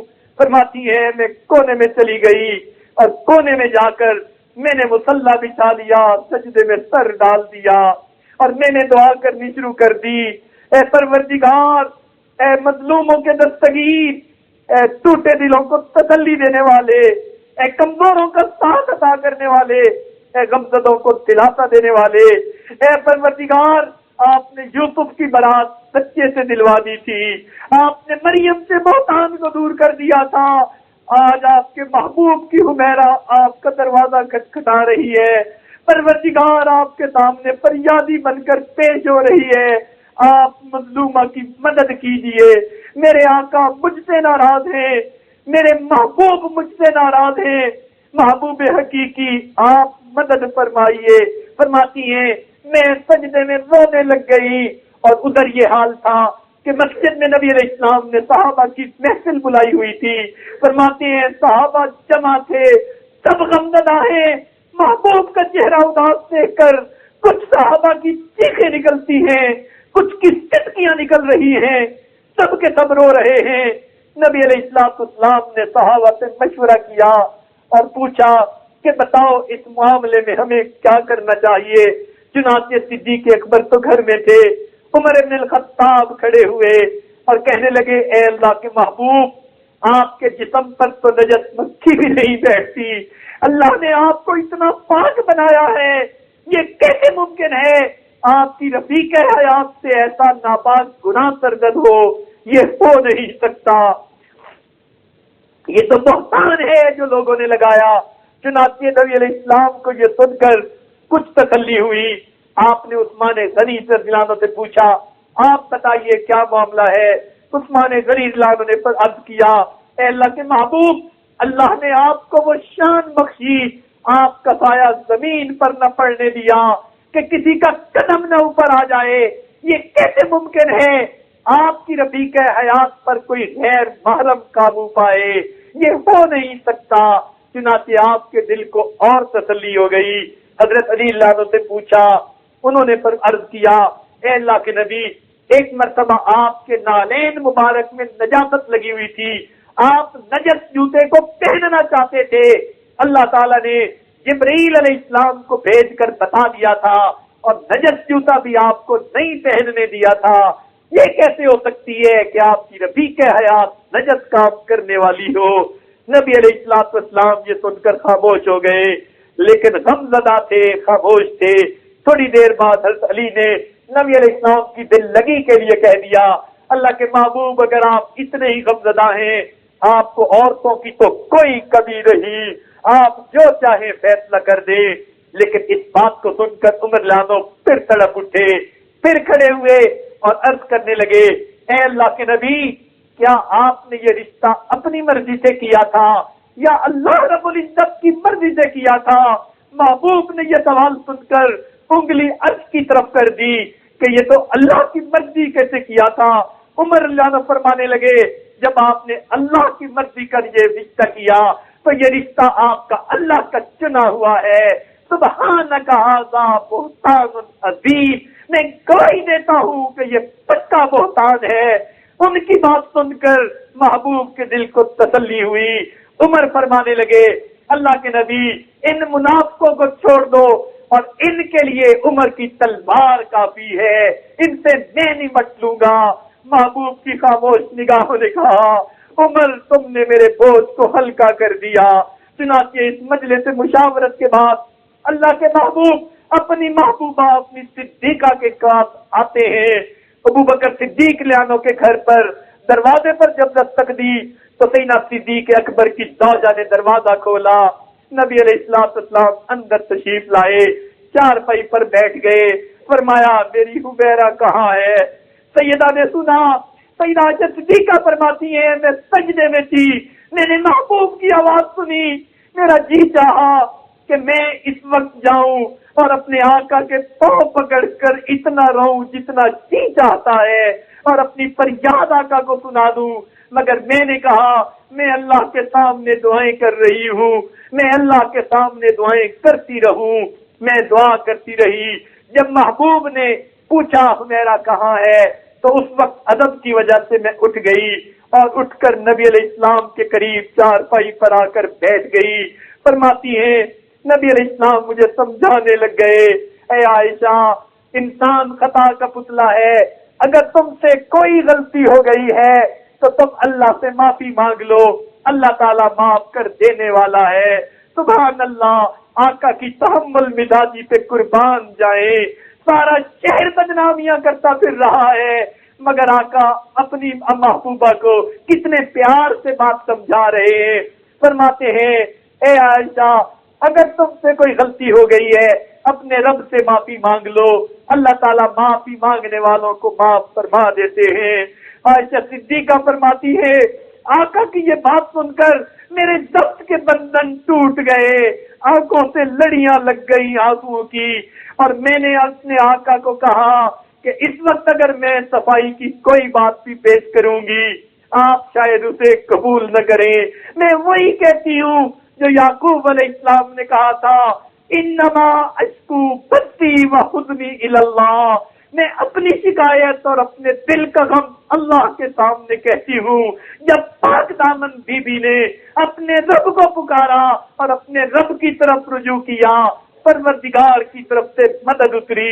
سیدہ عائشہ صدیقہ فرماتی ہیں میں نے دیکھا نبی علیہ السلام کی جبین انور پر موتی کی طرح پسینے کے قطرے ٹپکنے لگے، جبین مبارک پر ہنسی کپ کپی آ گئی جو وہی کے وقت آیا کرتی تھی۔ نبی علیہ السلام نے اپنے سر مبارک پہ کپڑا ڈال لیا، آپ کچھ کیفیت میں چلے گئے۔ فرماتی ہے میں تو مطمئن دیکھ رہی تھی مگر میرے والد اور والدہ کا حال برا تھا۔ جب انہوں نے دیکھا اللہ کا قرآن اتر رہا ہے، صدیق اکبر فریاد کر رہے ہیں، ان کی اہلیہ رو رہی ہیں، آقا رحم فرمانا، ہماری بچی کی لاج رکھ لینا۔ ایسے وقت میں ماں باپ کے دل سے کیا صدائیں نکلتی ہیں وہ ماں باپ ہی سمجھ سکتے ہیں۔ فرماتی ہیں کافی دیر کے بعد نبی علیہ السلام نے جب کپڑا ہٹایا تو اندر سے آپ کا مسکراتا چہرہ اس طرح نکلا جیسے بادلوں کے پیچھے سے 14ویں رات کا چاند نکلتا ہے۔ فرماتی ہیں آپ کے مسکراتے چہرے کو میں سمجھ گئی، اللہ نے میری فریاد کو قبول کر دیا۔ قرآن کی 10 آیتیں ایک دم میں اتری، الخبیثات للخبیثین والخبیثون للخبیثات، الطیبات للطیبین والطیبون للطیبات، اولئک مبرؤون مما یقولون۔ پروردگار عالم نے خود برات نازل فرما دی کہ جو لوگ الزام لگا رہے ہیں یہ سب کے سب جھوٹے ہیں۔ پروردگار سچے قرآن میں ان کی پاک دامنی کی گواہیاں دیتا ہے۔ صدیقہ فرماتی تھی کہ میں یہ سمجھتی تھی کہ اللہ رب العزت خواب میں یا کسی طرح سے میری پاک دامنی کی بات بتا دیں گے، لیکن میں یہ تو نہیں سمجھتی تھی کہ پروردگار مجھے وہ عزت دیں گے کہ میری پاک دامنی کی گواہی اللہ رب العزت اپنے کلام میں دیں گے۔ چنانچہ جب فرما دیا اولئک مبرؤون مما یقولون، صدیقہ کائنات فرماتی ہے میرے دل میں یہ بات پیدا ہوئی، پروردگار آپ نے برات تو نازل فرما دی اور میرے بھی تو کئی دن اور راتیں روتے گزر گئے، میرے والدین کے بھی روتے گزر گئے، پروردگار ہمیں کیا ملا؟ پروردگار نے فرمایا لہم مغفرۃ و اجر عظیم، ان کے لیے مغفرت ہے اور بہت بڑا اجر ہے۔ سبحان اللہ۔ جب یہ آیتیں اتری صدیق اکبر رضی اللہ تعالیٰ عنہ کی خوشی کا ٹھکانہ نہ رہا، چنانچہ اللہ تعالیٰ نے ان آیتوں میں اصول وضع کر دیا، پاک مردوں کے لیے پاک بیویاں اور پاک بیویوں کے لیے پاک مرد ہوتے ہیں۔ سبحان اللہ، نہ اصول غلط ہے نہ اس کا محافظ کمزور ہے۔ چنانچہ اللہ رب العزت نے جب یہ اعلان فرما دیا اور قرآن نازل فرما دیا تو نبی علیہ السلام کی چنانچہ تو نبی علیہ السلام کی سات صاحبہ ابو بکر صدیق لانو کی زوجہ نے عائشہ صدیقہ لانا کی والدہ محترمہ نے کہا بیٹی اٹھ نبی علیہ السلام کا شکر ادا کر، تو اس وقت صدیقہ کائنات نے ناز میں کہا میں اللہ کا شکر کیوں نہ پہلے ادا کروں جس نے میری برات نازل فرمائی۔ سبحان اللہ، اللہ کی عجیب رحمت ہوئی۔ لوگ چاہتے تھے نبی علیہ السلام میں اور عائشہ صدیقہ رضی اللہ عنہا میں جدائیاں ڈال دیں، پروردگار نے جدائیوں کی بجائے اس ملاپ کو عدلی بنا دیا۔ چنانچہ فرمایا عائشہ تجھ پر الزام لگا لوگ میرے محبوب کو تجھ سے جدا کرنا چاہتے تھے، میں ان کو اپنے پاس پیٹ حال میں بلاؤں گا کہ ان کا سر مبارک تیری گود میں ہوگا اور آخری نگاہیں بھی تیرے چہرے پر میرے محبوب کی پڑیں گی اور تیری نگاہیں بھی میرے محبوب کے چہرے پر گڑی ہوگی، اور عائشہ تیرے حجرے کو میں اپنے محبوب کے آرام کی جگہ کے لیے پسند کروں گا تاکہ قیامت کے دن جب میرے محبوب اٹھیں گے تو پھر تیرے ہی جگہ سے محبوب کھڑے ہوں گے۔ کسی نے کیا سیدہ عائشہ صدیقہ کے بارے میں فرمایا کہ تیری پاکیزگی پر نطق فطرت نے شہادت دی، تجھے عظمت عطا کی، عافیت بخشی، فضیلت دی، خدائے لم یزل کا بارہا تجھ کو سلام آیا، مبارک ہیں وہ لفظ جن پر ازل سے تیرا نام آیا، رسول اللہ نے رکھا ہے صدیقہ لقب تیرا، فقط فرشی نہیں عرشی بھی کرتے ہیں ادب تیرا، شرف تیرے دوپٹے نے یہ جنگ بدر میں پایا، اسے پرچم بنا کر رحمت عالم نے لہرایا، تیرا حجرہ امین خاص ہے ذات رسالت کا، فرش پر ہو کے بھی ٹکڑا ہے یہ باغ جنت کا، اسی میں رحمت للعالمین رہتے ہیں، تیرا حجرہ ہے جس کو گنبد خضرا بھی کہتے ہیں، شفاعت کی تیرے رحمت قدے سے ابتدا ہوگی، اسی پر امتوں کی مغفرت کی انتہا ہوگی۔ سبحان اللہ، اللہ رب العزت کتنے کریم ہیں، پاک دامنی کی زندگی گزارنے والے لوگوں کو دنیا میں اپنی رحمتوں کا سایہ عطا کرتے ہیں، قیامت کے دن اپنے عرش کا سایہ عطا فرمائیں گے۔ قرآن میں اللہ تعالیٰ ان کی عظمتوں کے تذکرے کر دیتے ہیں، قیامت تک قرآن ان کی سچائیوں کی گواہیاں دیتا ہے۔ اس لیے میری بہنوں اور بیٹیوں، آج اس محفل میں دلوں کے ارادے پکے کر لیجئے، ہم نے ساری زندگی اپنی عزت و ناموس کی حفاظت کرنی ہے، گناہ کبیرہ سے بچ کر زندگی گزارنی ہے، پردے داری کی زندگی گزارنی ہے، تاکہ قیامت کے دن اللہ تعالی ہمارے پردے کی لاج رکھ لے۔ تو جب آپ اس طرح نیک بن کر زندگی گزاریں گی تو پروردگار کی رحمتیں آپ کے ساتھ ہوں گی۔ فقط صورت کو سنوارنے کی بجائے اپنی سیرت کو سنوارنے کی فکر کر لیجئے، اس لیے کہ خوبصورت عورت کو دیکھنے سے آنکھیں خوش ہوتی ہیں، خوبصورت عورت کو دیکھنے سے دل خوش ہو جایا کرتا ہے۔ تو آپ خوبصورت بن کر زندگی گزاریے۔ میری بات یاد رکھنا کہ قد بغیر اونچے ہیل جوتے کے بھی بڑا نظر آ سکتا ہے اگر شخصیت میں بلندی ہو، آنکھیں بغیر سرمے کے بھی خوبصورت لگ سکتی ہیں اگر حیا سے بھری ہوئی ہو، پلکیں بغیر مسکارے کے بھی دل فریب ہو سکتی ہیں اگر شرم کی وجہ سے جھکی ہوئی ہو، اور پیشانی بغیر بلیا کے بھی خوبصورت لگ سکتی ہے اگر اس پر سجدوں کے نشان ہو۔ تو آپ نیکوکاری اور تقوی کو اپنا لیجئے، زندگی بھی پرسکون گزاریے، جھوٹ سے بچ کر سچ کی زندگی نصیب ہوگی اور قیامت کے دن بھی سچوں کا ساتھ نصیب ہوگا۔ پروردگار ہمیں سچی اور سچی زندگی گزارنے کی توفیق نصیب فرما دے، اور اب تک ہم نے زندگی میں جتنے بھی گناہ کیے، جیسے بھی گناہ کیے، پروردگار ان سب سے ہمیں آج پاک فرما دے اور آئندہ پاک زندگی گزارنے کی ابتدا کرنے کی ہمت اور طاقت عطا فرما دے۔ دلوں میں ایسی زندگی گزارنے کے ارادے کر لیجئے، پروردگار کی مدد اور رحمت ہوگی۔ رمضان المبارک کی یہ مبارک گھڑیاں آپ کے لیے بخشش کا سبب بن جائیں گی۔ پروردگار اٹھنے سے پہلے ہم عاجز مسکینوں کے گناہوں کو معاف فرما دے۔ وآخر دعوانا ان الحمد للہ رب العالمین۔